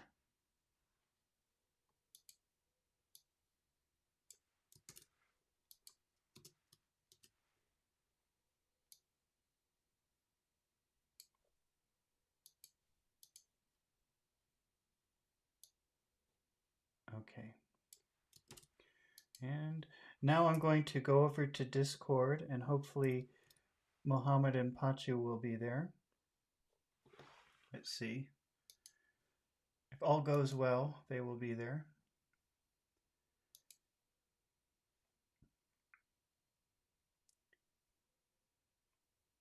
Okay. Hello? Hello, sir. Hello, Pachu. How are you doing today? I am doing. I am doing great. Great. Great. And Mohammed, are you there? Yes. Okay. How How are are you? you? How are you today? I'm fine. How are you? It's been I'm a couple fine of too. hours since we've last talked. Yes. Okay. All right. Mohammed, can you read the first sentence that I have up here? I'm just send these ones down. Watch the movie to keep his mind off the argument with his friend. Okay. So we have our phrase to keep your mind off of something. Have you ever seen that before? Keep his mind off. No, but I know now what it's mean. So what does that mean? If that what does that sentence mean? Can you explain it? He watched a movie to keep his mind off the argument with his friend. Uh, he want to be in another mood Mm-hmm. to not remember the argument. Yeah, to not worry about it, not think about it. A distraction. Yes. Okay, so that's pretty clear. Is that pretty clear for you, Pachu? Do you understand the idea? Have you seen that phrase before? No, sir. No, you've never seen it before, Yes. but do you understand the idea? Yes. Okay. Yes. All right. Pachu, I'm going to say the first three words of that phrase, that sentence, okay? And I just want you to Yes. think about the vowel sounds, okay? He watched, he watched, he watched. Do you Yeah. hear? He was. Go ahead. Go ahead. He was. He You, was. can you say what? What? What? Can you What? can you say what and then whistle? Watch. Watched. That's good. That's Watched. perfect. That was perfect. Try that again. Watched. Say Watched. say what and then whistle. Watch. What? Okay, What? now we have to add the past. Watched. That's a really hard word to say. Vast. Watch. Vast. That's good. That's better than before. Okay. So we have three vowel sounds. We have uh right? So are those long? Are those big sounds or short sounds? E. Okay, is it Yes. is it or is it E.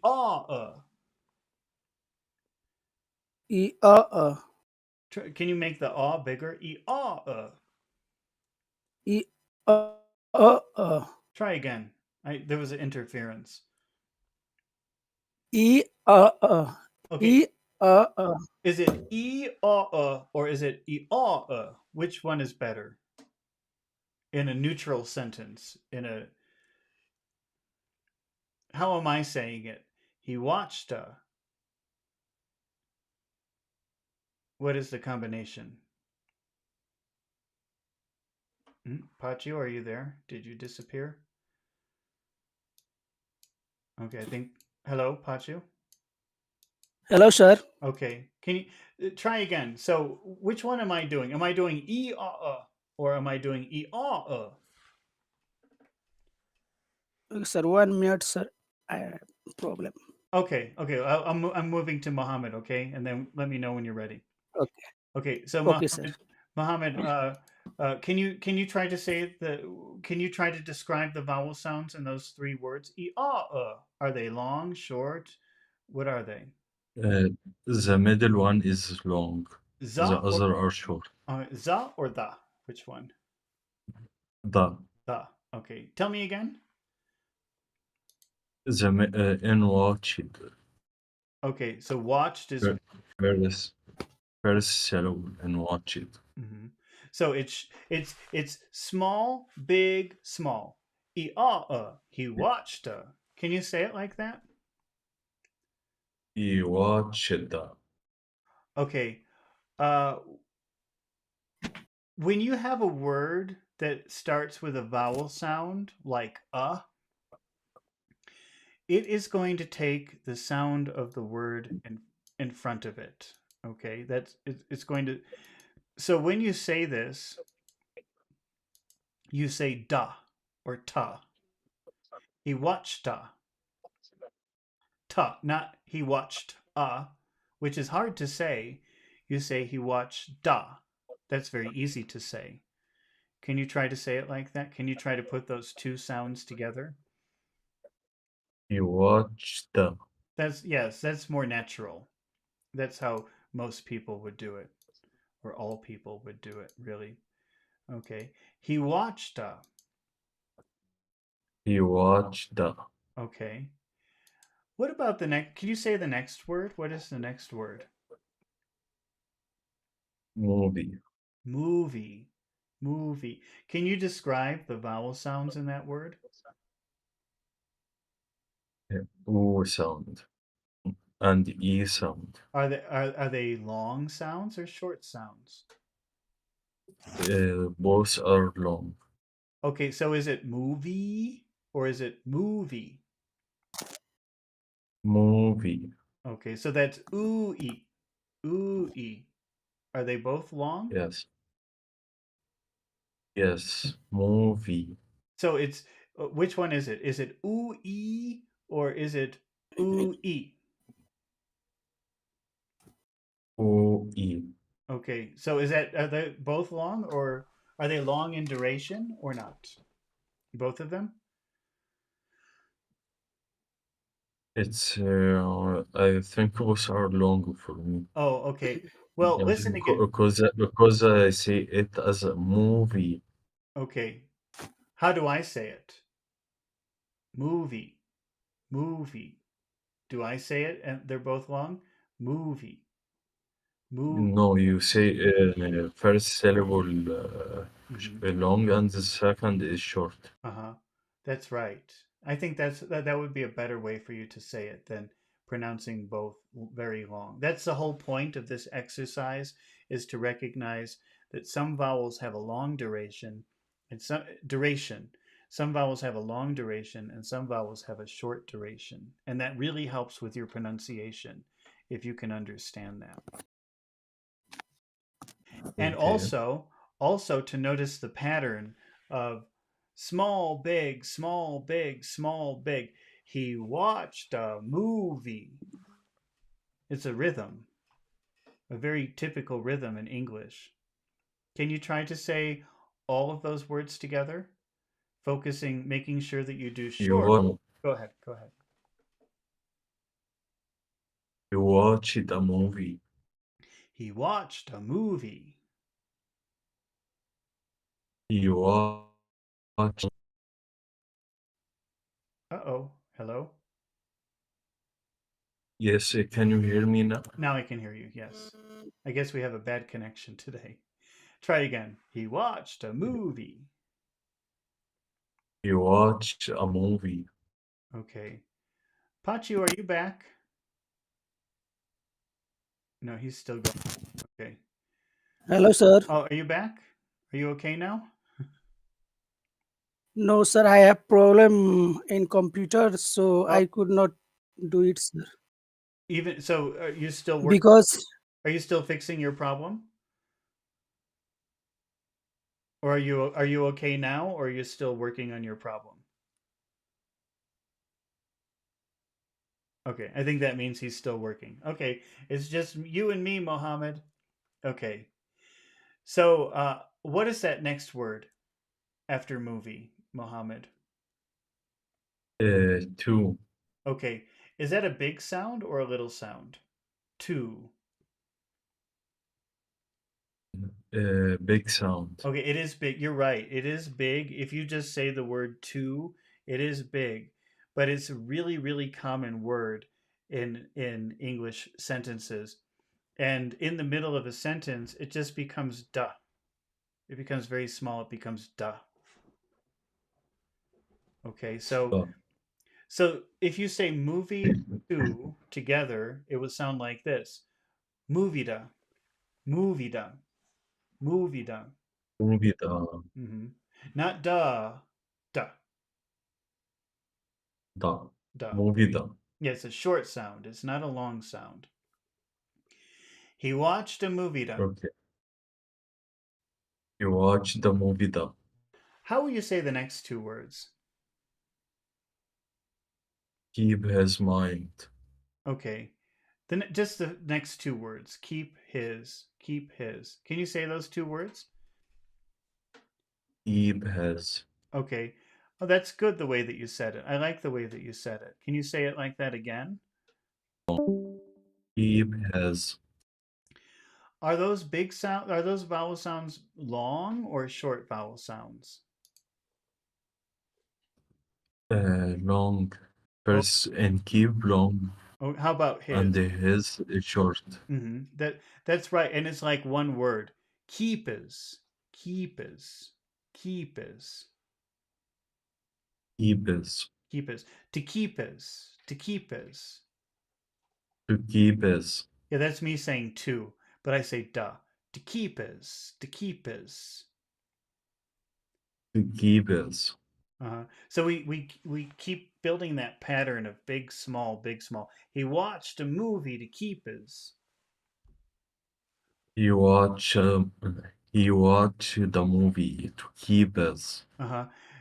This, I'm just going to highlight two things here for a moment. It's kind of funny. So this and this sound the same. He watched a movie to. He watched a movie to. He watched the movie the. Can you see what I've done on the screen? Yes. Yeah, you see that now? He watched a movie to. He watched the movie the. That they sound the same. There's the same sound. Okay, I'm going to put that back. So when you're talking, this is why sometimes it's difficult to understand when you're watching a movie or talking to people because we do these weird things with the words when we're talking that you don't learn when. How how a British person will pronounce this sentence? The only difference would be because if you're talking about standard British English, the only difference would Yes, that people who speak standard British English really like to pronounce very strongly the sound T. So if a person speaking standard British English would say, he watched ta movie ta. So in North America, my accent, it would be da. He watched a movie da. But in standard British English, it would be, he watched ta movie ta. but I think they say watch it, No, no, no, no. watch it. No, do you remember we talked about some consonants you push out, you spit out, and some consonants you push down into your throat? Remember that? We That's like, Yes, the p, p, you push that out, but a b is the same sound, or the same movement of the mouth, but you push the air down. Ba, you don't let the air out. Uh, yes, or also, we talked about T and D. T, you push out, and D, you eat. So some letters in English you push out of your mouth, and some letters in English you eat. And ch. Wait, let me just helped. Okay, when you have the push out sound, the final sound, the final ed sound is t. Okay, so how do you say the past of help? uh, helped, No, it's helped. helped.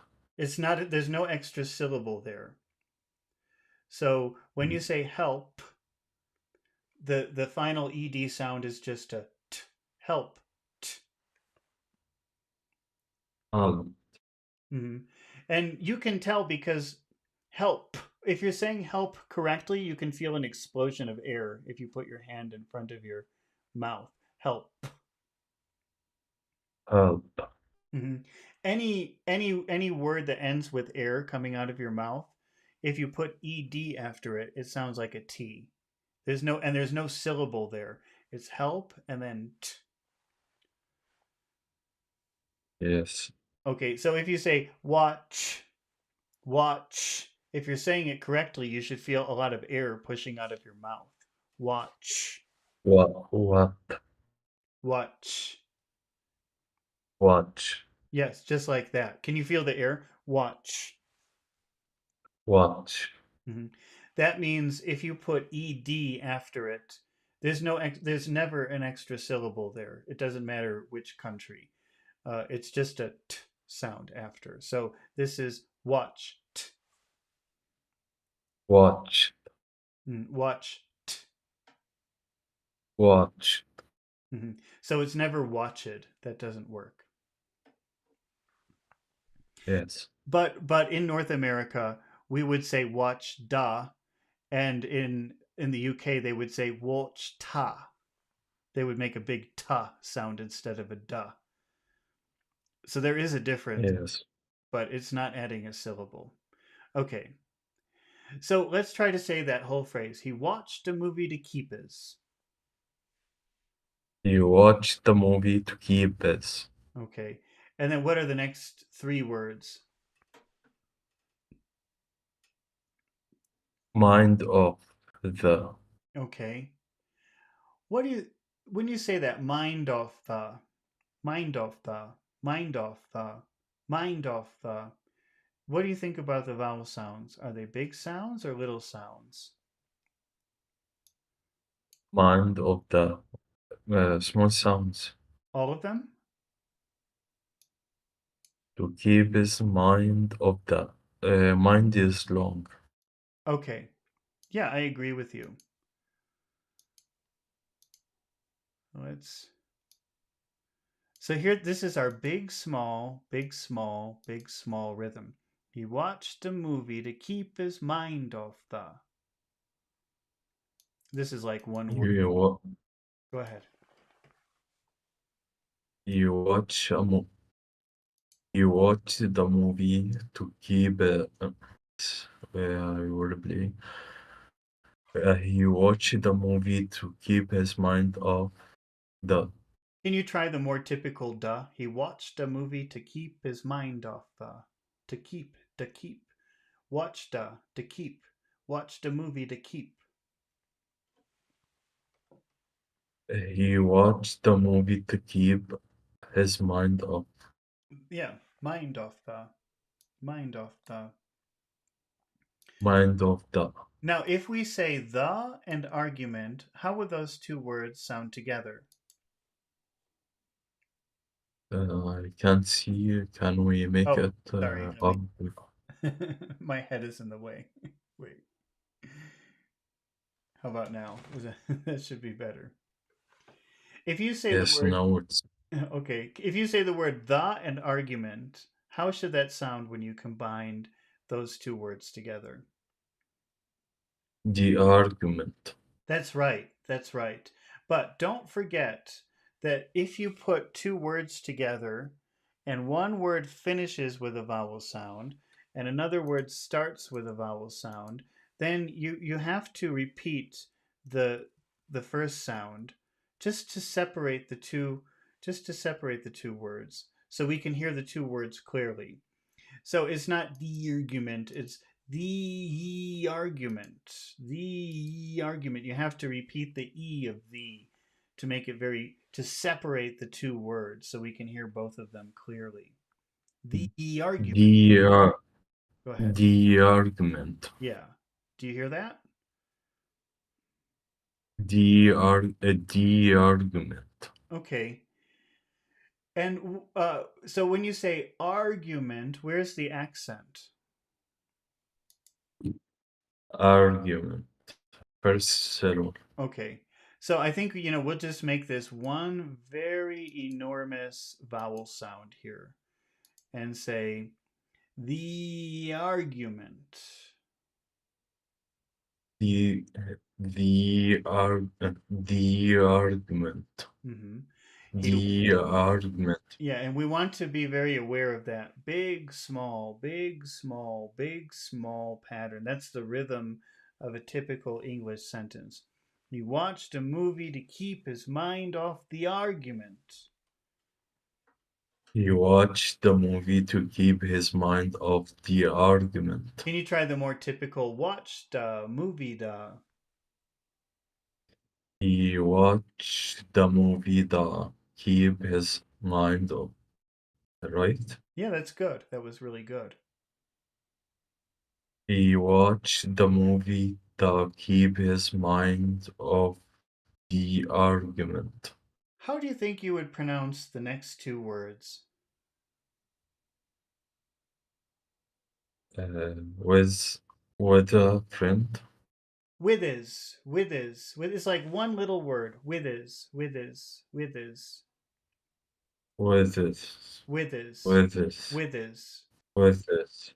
With this. The argument with is. The the argument with this. The argument with is. The argument with this. Okay. And what about that final word? Is that a big word or a small word? Friend.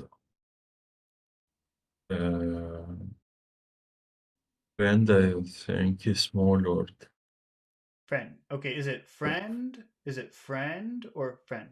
Which one do you think sounds better? Friend, or eh? Friend, friend. With his friend. The long one. Yeah, it's long. It's a long sound. It's not really a short sound. That's good Yes. because then we get to keep our very important rhythm here. All right.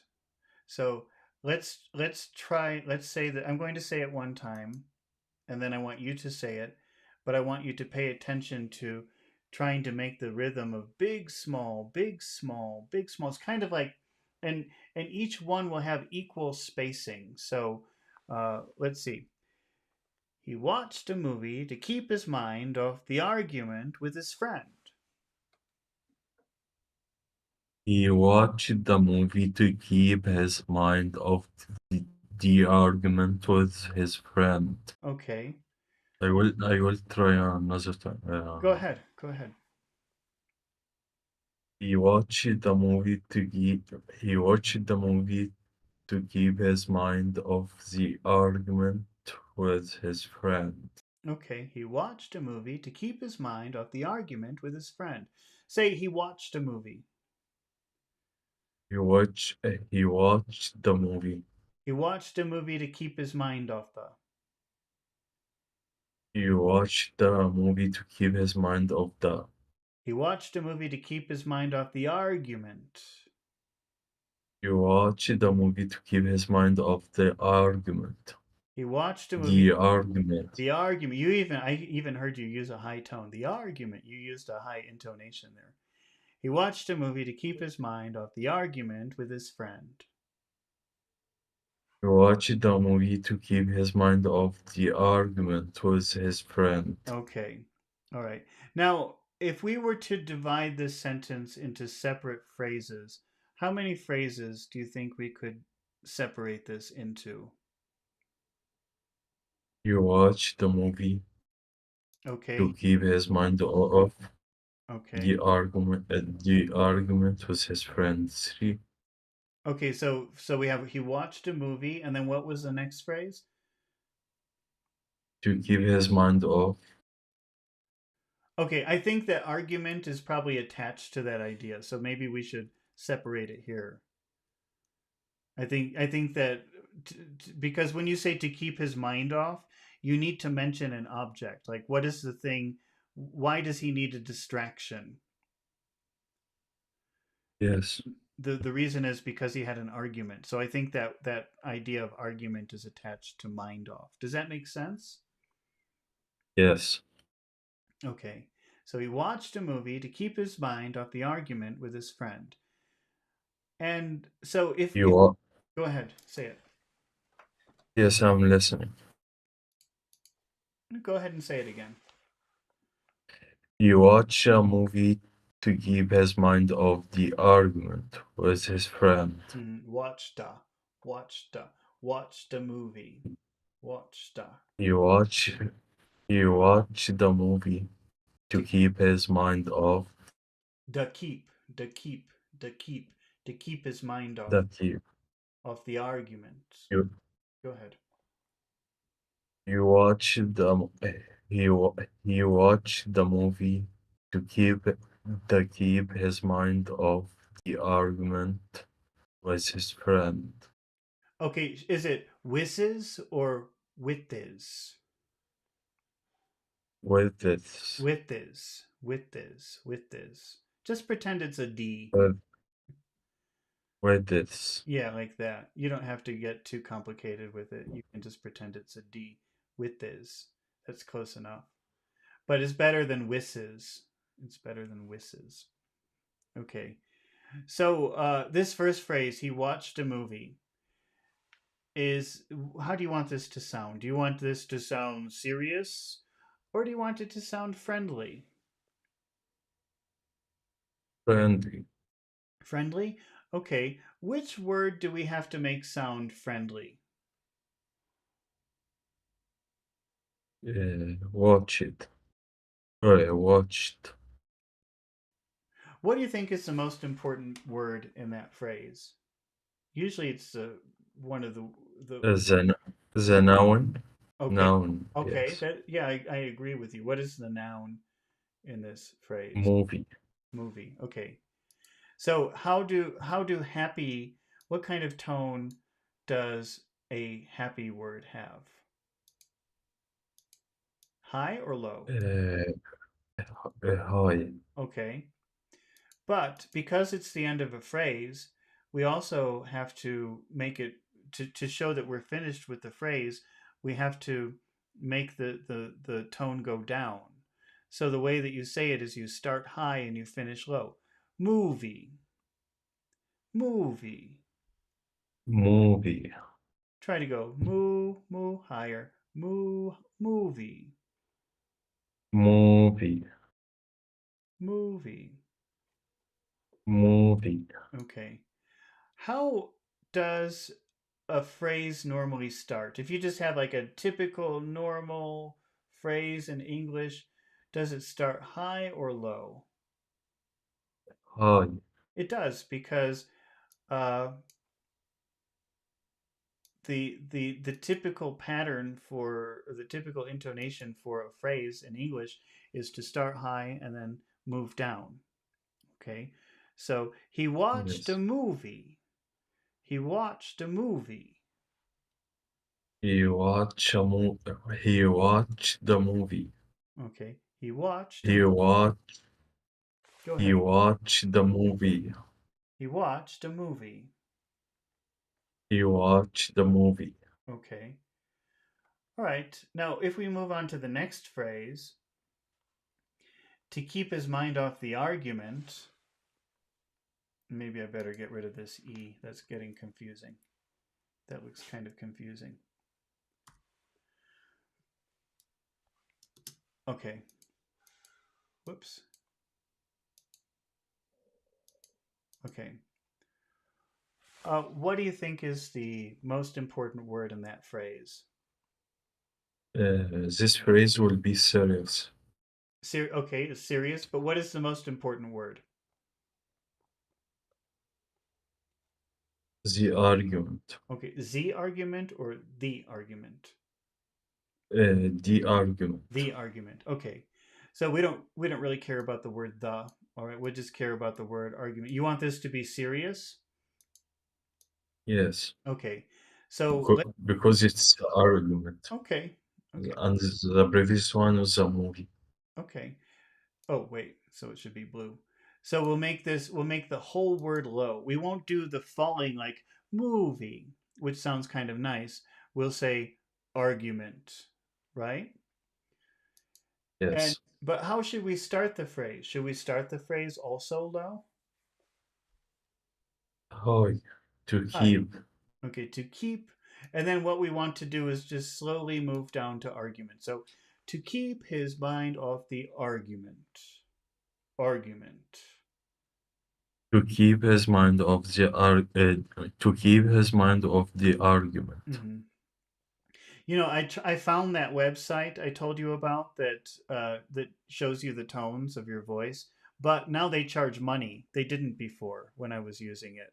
It used to be free, but now they charge money. So I said, "Ah, forget it. I guess we can't use that." Okay. So, but that was helpful because you could talk into the microphone and it would tell you how high you're going or how low you're going, and then you can visually see if you're doing it. That's helpful because Maybe go ahead. maybe it has a free trial. What I just this morning I was looking for it and I said, "Oh, I found it. Great." And I started using it and it let me use it for like 10 seconds and then it said, "Okay, now you have to join and pay us money." So it has a free trial of like 10 seconds. No, because I said okay, I'll because it said, "All right, you've tried it. Now you have to sign in." So I said, "Okay, I'll sign in." And I used my Google account and I answered all these stupid questions. And then it said, "Okay, which plan do you want? Do you want $10 a month for this or $20 a month for that?" I said, "I don't want any of it." So they don't let you play with it for a week or something like that. That's too bad because it's Yes. free. Okay, and you could just use it. I have it in some of my videos. I was playing around with it in some of my English videos. Okay, so we just have to develop our ear so we notice to to keep his mind off the argument. We start high to keep, and then keep argument to keep his mind off the argument. To keep his mind off the argument. Okay, to keep. So he watched a movie to keep his mind off the argument. He he watched the movie. He watched the movie to keep his mind off the argument. Okay. And finally, in the last phrase, what is the most important word? Friend. Friend. Okay. And do you want to finish in a serious way, or do you want to sound friendly in your phrase? Serious. Okay, so again, serious. That means we'll keep this all low. But how should we start the phrase? With this. With this. Or should it be high or low at the beginning? Hi. High. Okay. So, with his friend. With his friend. With this friend. With his friend. With this friend.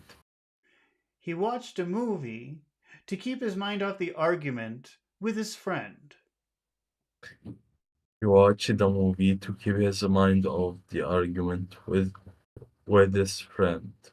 Mohammed, do you think that you could make a what he do to keep his mind off argument question? That would be a pretty complicated question. Do you think you could do that?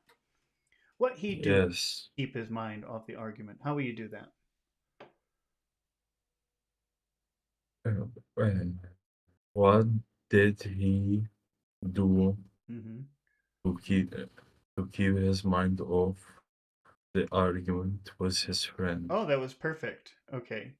Now, in that question, what did he do?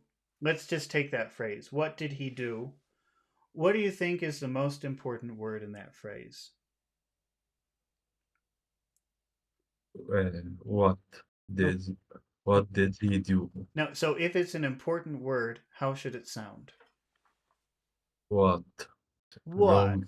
What? Make the vowel sound bigger. What? What? And then the rest of that becomes very small. This is how it sounds in a normal conversation. What did he do? What did he do? What did he do? Yeah, it sounds like one little word. What did he do? What did he do? What did he do to keep his mind off the argument? What did he do to keep his mind off the argument? Okay, and what is the answer? He watched the movie to keep his mind off the argument Okay, with his friend. perfect. Okay, let's take a look at the next vocabulary word from this chapter. It's a phrasal verb. It can also be an adjective, a phrasal adjective, or maybe an adjectival phrase. I don't know. But can you read it? What is the next word on that list? Do you see it? Yeah, you can see it. Wait it down. Weighed. Listen to how long that vowel sound is. Weighed down. Wait down. Yeah, weighed down. And actually, because we were talking about this earlier, and I want to remind you about it because I think it could be very helpful to you. I want to remind you about something that we talked about earlier today. Can you see the two words that I have written on the screen under the sentence? Wait and waited. Okay, the only difference between these two words is the final sound. Okay, so I'll say number one. Okay, wait, wait. Number two, wade, wade. Yes. Wait and wait. Okay, do they sound, besides the T and the D, do they sound exactly the same? No. No, there's one more difference. Wait. What is the other difference? Wait and wait. Say number one Wait. and say number two. Wait. Okay, number two, the vowel sound is the same sound, but it's much, much longer. Why? Because the That's right. So if you have a vowel sound and then you have a word where you spit out the air, the vowel sound isn't so long. But when you have a consonant sound where you eat, where you where you push the sound back into your throat, suddenly the vowel sound becomes much longer. So number one is A, wait. Number two is A because of the D. So number one is wait, and number two is wait. It's a much, much bigger sound in number two because of the D. Can you say number one? Wait. Wait, Can you say number two? wait. That's right. Okay. Weighed down is to feel a lot of pressure or depressed or like you can't handle something because it's too heavy. If I say, "Oh, Muhammad, I feel weighed down by my homework," what does that mean? I feel pressured by the homework. Yeah, I feel all the pressure of my homework. I feel like it's too heavy to carry. Do you understand? Yes. Okay, can you read the example sentence that we have here? She felt she felt weighed down by all her responsibilities Oh, at work. okay. All right. What does that mean? Can you tell me the meaning of the idea of the sentence? She is feeling high pressure on her because a lot of responsibilities are thrown to her on at work. Yeah, and I think that when you talk about weighed down, you feel so you are feeling a lot of pressure. It's very heavy. You can't carry it, but you feel kind of sad or depressed or helpless, something like that too. There's a sad feeling to that word. She felt weighed down. Okay. Now, if I say the first four words, I just want you to think about the vowel sounds in the first four words. She felt weighed down. She felt weighed down. What is the biggest word in that phrase? What is the biggest vowel sound in that phrase? Weighed Okay. What is the second? and What is the second biggest? down. That's right. So you have way down, way down. Can you say it like that? Weighed down. What about the first two vowel sounds? Are those big? She felt. She felt. She felt. Small. Yeah. Can you say those two words? She felt. She felt. She felt way down. She felt weighed down. Now I'm going to say the next three words, and I just want you to think about the vowel sounds. Biolar, biolar, biolar. What's the biggest sound? All. Oh, is there another big sound in there? Or do you hear something else that might be big? Or a little bit big? Violar. Yeah. Violar. You know the by ends with E. By. And all starts with aw. Okay. What do you have to do when two words come together where one finishes with a vowel sound and the next word starts with a vowel sound? What do you have to do? Repeat the last sound. Which is E. Okay, so you say biolar, Viol. biolar. Violar. Okay, so we have she felt weighed down by alder. She felt weighed down by all her. Oh, I better make these big. Okay, so we'll put weighed as our big sound here, and we'll put by all. That's a really big vowel sound there. And then what is the next word? Is violar responsibilities. Okay, that's a pretty big word. How many syllables are in that word? Responsibilities. Okay. Five. Six? Wait, I think that's what I counted. Six. Responsibility. Six. Six.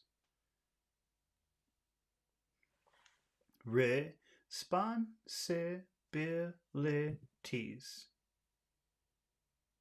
That's 6. Which is the syllable with the biggest sound? Responsibilities. Abilities. Responsibilities. Okay, Bill. So, Abilities. all right. Can you say her responsibilities? Her responsibilities. By all her responsibilities? By all, by all, by all, how we say it? By Sorry again. all her, Is by a three. all, by all, I'm sorry, what? By all her That's right. responsibilities. That's exactly how you should say it. By all her responsibilities. By all her responsibilities. She felt weighed down by all her responsibilities. She felt weighed down by all her responsibilities. How do you think that word at sounds after responsibilities? Responsibilities. Uh, Zat, zat, uh, zat, zat. respon- res- responsibilities that Mm-hmm. By all the responsibilities that. by all her responsibilities that Okay. She felt weighed down by all the responsibilities that. she felt weighed down by all her responsibilities that And what is the final word? work, Work. Work. Is that a big work, sound or a little sound? work is big sound. It is a big sound. It's not work. It's work. You have to push that. You have to take your time saying that vowel sound. Work. Work. Work. Hmm. But this gives us our big, small, big, small, big, small rhythm. She felt weighed down by all the responsibilities at work. She felt weighed down by all her responsibilities at work. Okay. How many phrases do you think we could combine this sentence into? Yes, three. She felt weighed down Okay.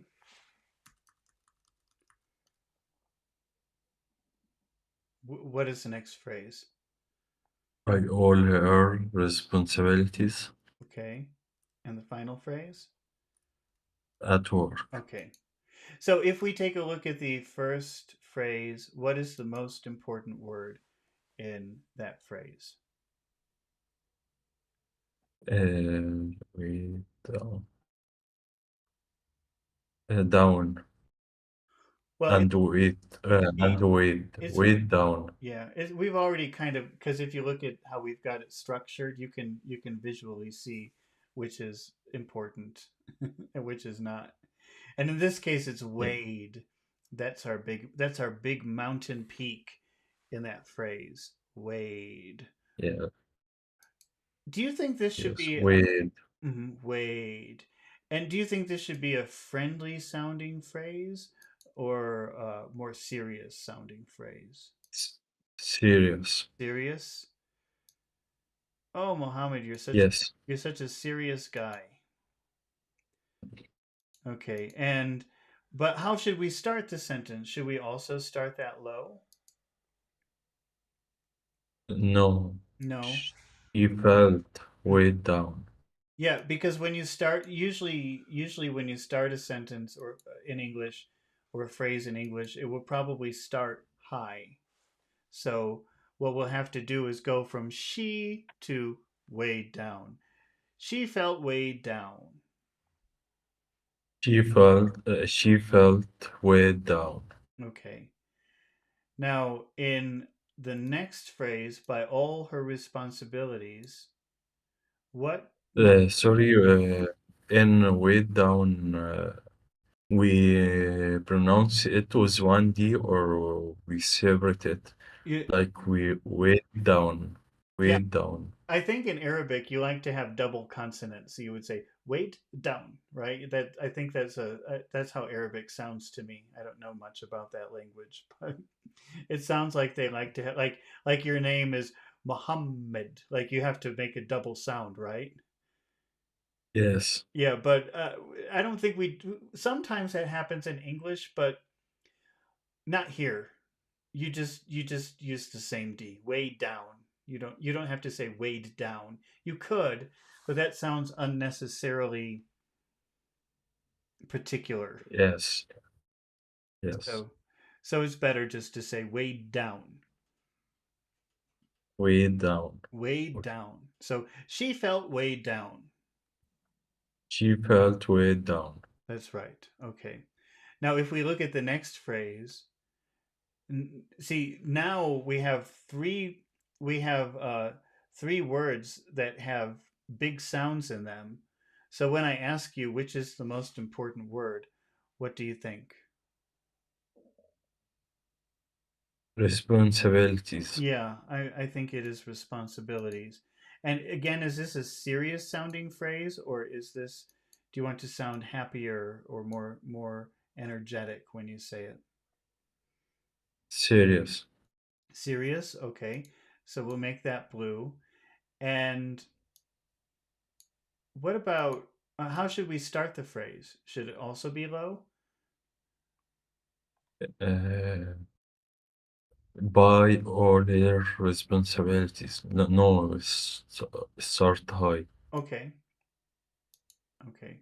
So, we're also we have two patterns going now. We have a pattern of big small, big small. She felt way down by all the responsibilities. But also we're having an up down, up down. She felt weighed down by all her responsibilities. So we're making this very three-dimensional, what we're doing, or four-dimensional. I don't know. But so how will you read that phrase? By all her responsibilities. By all their responsibilities. By all her responsibilities. By all our responsibilities. She felt weighed down by all her responsibilities. She felt weighed down by all her responsibilities. Okay. And then we have our final phrase, which is at work. And what is the most important word in that phrase? Work. Okay. And is that a serious or Yes. sounding word?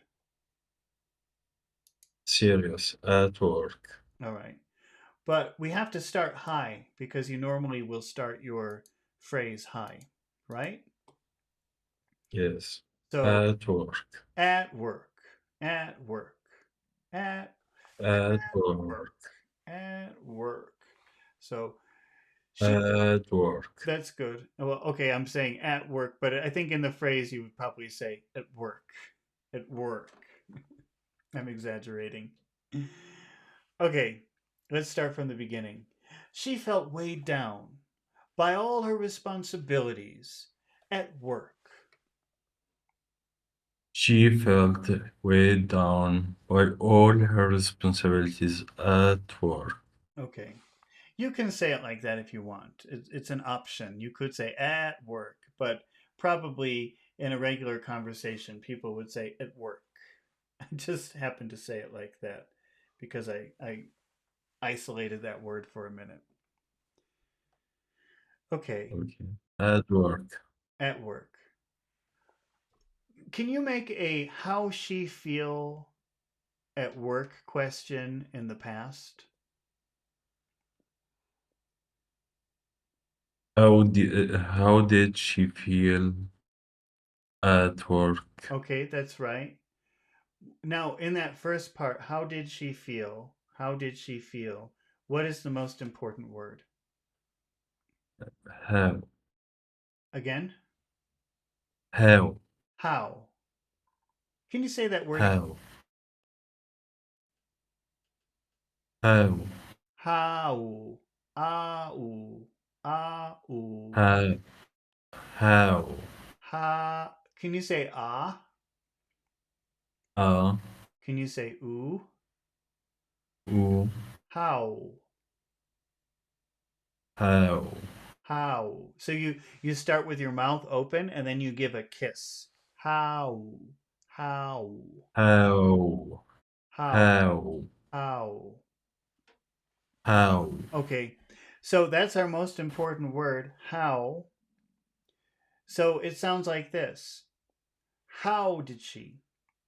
How did she? how did she? And then we have another big word. How did she feel? How did she feel? How did she feel at work? How did how did she feel at work? So you have the big small pattern. How did she feel at work? How did she feel at work? Okay. And what is the answer? She felt weighted down. Okay. It's not really weighted down. That's a different word. We're just saying weighed down.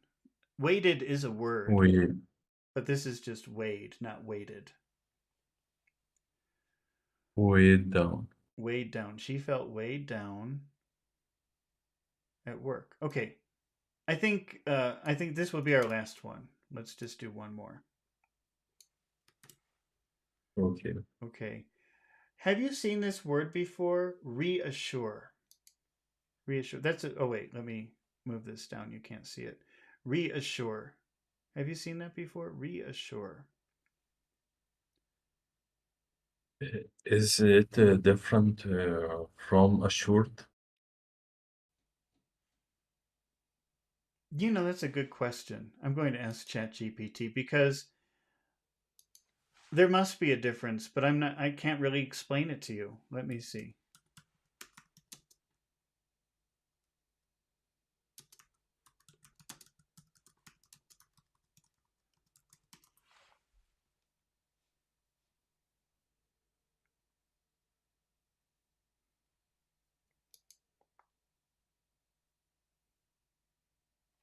So assure, inform a state with certainty, and reassure, comfort some. Okay, so the difference is when you say assure, that would be more, I think, impersonal or professional. So let me assure you, we will do the job. Okay, like don't worry, we will do the job. But it's very professional, right? But if you say reassure, that's like giving someone a hug. Oh, it's okay. So it's the same idea, but reassure is more about emotions, and assure is more about just stating a fact professionally. Does that make sense? Yes. Okay. All right. So if we look at the example sentence here, can you read the example sentence? The doctor reassured the patient that the surgery would go well. Okay. Is it the doctor or the doctor? The doctor, Is it the patient or the patient? the patient, Is it the surgery or the surgery? the surgery. Can you try again? The doctor reassured the patient that the the surgery would go well. Okay. The doctor reassured the patient that Mhm. the surgery would go well. Okay. All right. Good. Now, this is a very tricky sentence. Let's start with the word reassured. How many syllables are in that sentence?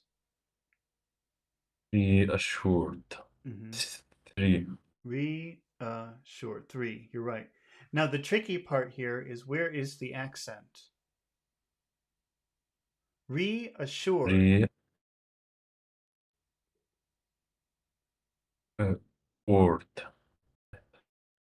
Third one. Well, it's funny because now if I say all of the vowel sounds in the syllables, e a uh, e a how does that sound to you? E a E a o. e a E a s. The third one is the longest. But what about re? To me, that seems like it's the same. Reassured, To me, they sound like the same length. Yes. So what I'm going to do for right now, because we'll come back to this in a minute, okay? But right now, what I'm going to do is I'm going to put this like it has two accents on it, okay? Okay. And let's look at the first phrase. The doctor, the doctor, the doctor. That's What is the big sound? What is the big vowel sound in that phrase? The middle one. The middle one or the middle one? The middle one. The middle one. Okay, so the doctor. Okay, all right. So can you say those two words together? The doctor. The doctor. All right.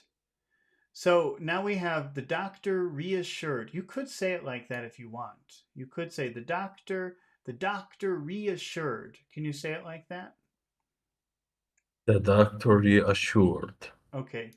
But usually, what you can do, and I think this is what I want to do. This is how I would say it, I think. Because reassure has two very strong syllables in it, I'm going to make this one smaller. In the middle of a phrase, you can do that to just to keep a nice rhythm, a nice pattern. Okay? So the way I would say this is the doctor reassured. I would put all of the strength on sure. The doctor reassured. The doctor reassured. Uh-huh. How would you add the word the to that phrase? The doctor reassured the patient. Mm-hmm. The doctor reassured the. Can you just say that? Don't say patient yet. We'll talk about that in a second. The doctor reassured the. The doctor reassured the. A doctor reassured the. Because that gives us kind of a nice, smooth, big, small pattern. The doctor reassured the. The doctor reassured the Now, what is the next word?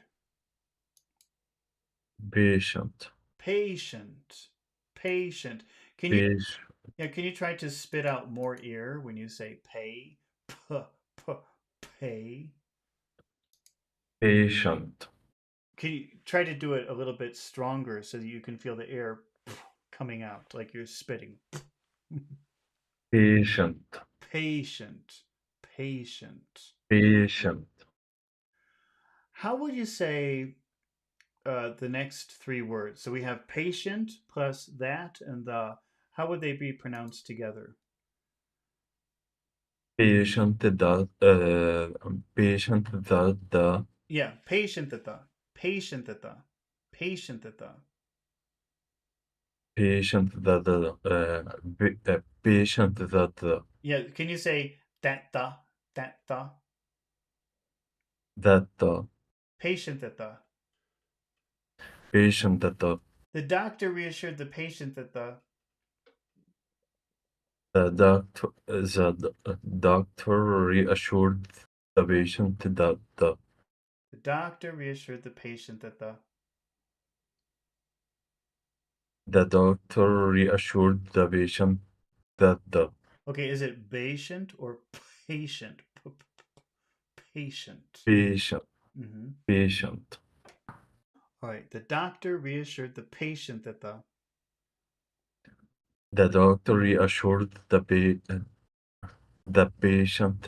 that the the. Okay. And what is the next word? surgery Surgery. Surgery. Surgery. surgery Uh-huh. What? That's how many sounds? Surgery. That's three syllables. Surgery. E. E. E. Can you describe the vowel sounds in that word? Long, short, short. That's right. How do you say that word? Surgery, Surgery. Surgery. Okay. And surgery. so this first one is a very big sound. Let's put that here. The doctor reassured the patient that the surgery. The doctor reassured the patient that the surgery. Okay, so that's small, big, small, big, small, big. The doctor reassured the patient that the surgery. The doctor reassured the patient that the surgery. Okay, now the word would, most of the time, it would just turn into a D sound at the end of a word. So this would be pronounced surgeryed, surgeryed. Surgery, Surgeryed. surgery. Mm-hmm. The doctor reassured the patient that the surgeryed. The doctor reassured the patient that the surgery Okay, that the surgery'd go. that the surgery will go. Okay, so we have a. This is all just. This is the rhythm. We're getting the rhythm. The doctor reassured the patient that the surgery'd go, and then our final word. Well.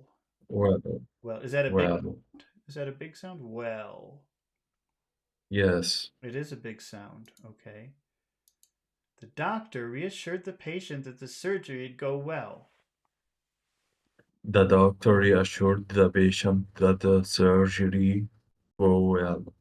Surgery'd. Can you say ud? Ud. Uh, Ud. Ud. Push that down your or, throat. or, That's a throat sound. Ud. You push it down your throat.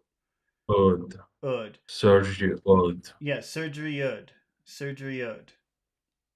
Surgery odd. Surgery ud go. Surgery odd go. Surgery go well. Surgery odd go well. Okay, the doctor reassured the patient that the surgery'd go well. The doctor reassured the patient that the surgery sorry Surgery that the surgery surgery ud. Surgery ud. Surgery ud. that the surgery ought go well. Okay. Is it patient or patient? Patient. Patient. Yeah, if you say patient, maybe people will understand it, maybe not. It depends. Okay. How many Okay. how many phrases do you think we could separate this sentence into? Two. Two? Okay. The doctor reassured the patient. All right. Tell me which are the two phrases. Uh, the patient and that. Okay. So we separate it here. The patient and Yes. separate phrases that the surgery would go well. Okay. So in our first phrase, the doctor reassured the patient. What is the most important word, do you think, in that phrase? Doctor and the patient. Usually, yeah, I think probably the patient. I think probably because usually the most important word will be somewhere very close and maybe the last word of your phrase. But Okay. the thing that's complicated about this is you could make any of these words important. But if you're just talking about a sentence that isn't special, that's just a, a transfer of information, it's probably one of the last words. But you could emphasize doctor, but that has a special meaning. If you say, the doctor reassured the patient, that means it wasn't my mother, it wasn't my friend, it wasn't my cat, it was the doctor. So that's a very specific thing to emphasize the word doctor. Do you understand what I'm telling you? Yes. Okay. So usually the most important word is somewhere very close to the end. And if you have an adjective or an adverb, it's probably that, but we don't have that here. So we can focus on patient. All right. And Okay. do you want this to sound like a nice, friendly kind of phrase or a serious phrase? It's about a patient, so it's serious. Okay, is it patient or patient? Patient. Oh no, I highlighted this on accident. How do I get rid of this? I don't know how to get rid of this. Okay, well we'll just have to go with it. Press Control Z. Oh yeah, that's a good idea. There we go. Okay. All right. So we're going to finish very low. We're not going to have any extra high pitches at the end. But how should we start the phrase? The doctor reassured the patient. Okay, so we want to start high. We want to start doctor, doctor, the doctor reassured the patient. The doctor The, reassured. doc- Go ahead. the doctor reassured the patient.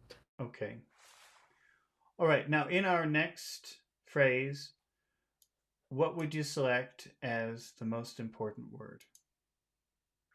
Well, Okay. Yeah. Usually and that's an adverb and it's at the final part of the phrase, so that's a pretty good indication that it's important. Okay. But how should our phrase start? Oh wait, do you want that to sound serious, happy, or happy? Serious or happy? it's a serious Still situation. serious? Okay. And but how do you have to start the phrase? Should it start low or high? Hi.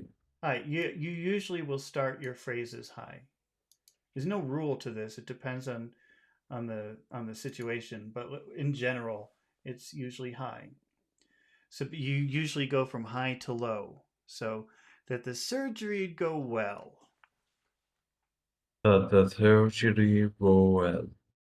The doctor reassured the patient that the surgery'd go well. The doctor reassured the patient that the surgery go well. Surgery'd. That the surgery go well. Okay, all right. Mohammed, can you make a what did the what did the doctor tell the patient? Or what did the doctor reassure to the patient? How would you make that question? What did the doctor reassure to the patient? Okay. What is the most important word in that question? What? Okay. How do you think you would pronounce what, did, and the together? What did the? What did the? What did the? What did the? What did the? And then how will you add the word doctor? What did the doctor? Okay. Now, that word doctor, is that an important word, do you think? No. Oh, it might be. It might be. But does it have any big sounds in it? Doctor. Doctor, yes. What is the big sound? Doctor. Okay. Uh, Right? yes. So, you know, Doctor. you want to have a rhythm. English likes a rhythm of big, small. So we have big what did the. So now it would be nice to have something big again. And we have something. We have doctor. That's the rhythm. What did doctor? Mm. Okay. So it's complicated. I think this is why nobody ever teaches this. Maybe I'm the only one doing this on YouTube. I don't know. It's really hard and complicated. But there thing you want to maintain a rhythm, but you also want to pick out words that are important and give them extra importance, usually by making it high and low, or loud or soft, or something like that. But you also want to have this rhythm of big, small, big, small. That's what English likes. So, what did the doctor? What did the doctor? Can you say that? What what did the doctor? Okay. And then we have reassure. See, you have small, ria, and then sure. What did the doctor reassure? What did the doctor reassure? To the, small again. To the, to the, to the, The the to the. What did the doctor to reassure? the What did the doctor reassure to the? what did the doctor reassure to the Okay. Patient. patient? Hmm. What did the doctor reassure to the patient? What uh, what did the doctor reassure to the patient? Okay, that was good. And what is the answer? The doctor reassured the patient the surgery would go well. Okay, great. All right, I think that we have to stop here for today. Okay, and Okay. I'm not sure about tomorrow morning. I might try to do tomorrow morning, but I'm not making any promises right now. Okay, Okay. so I have to see. Thank you. All right, maybe I'll be there, maybe not. All right. Thank you, Okay. everybody who watched tonight. Thank you, Mohammed, for participating for this last hour and a half. Thank you for the questions, and I'll see you tomorrow. Okay. See you. Thank you for the lesson. Okay. Bye bye. Bye bye.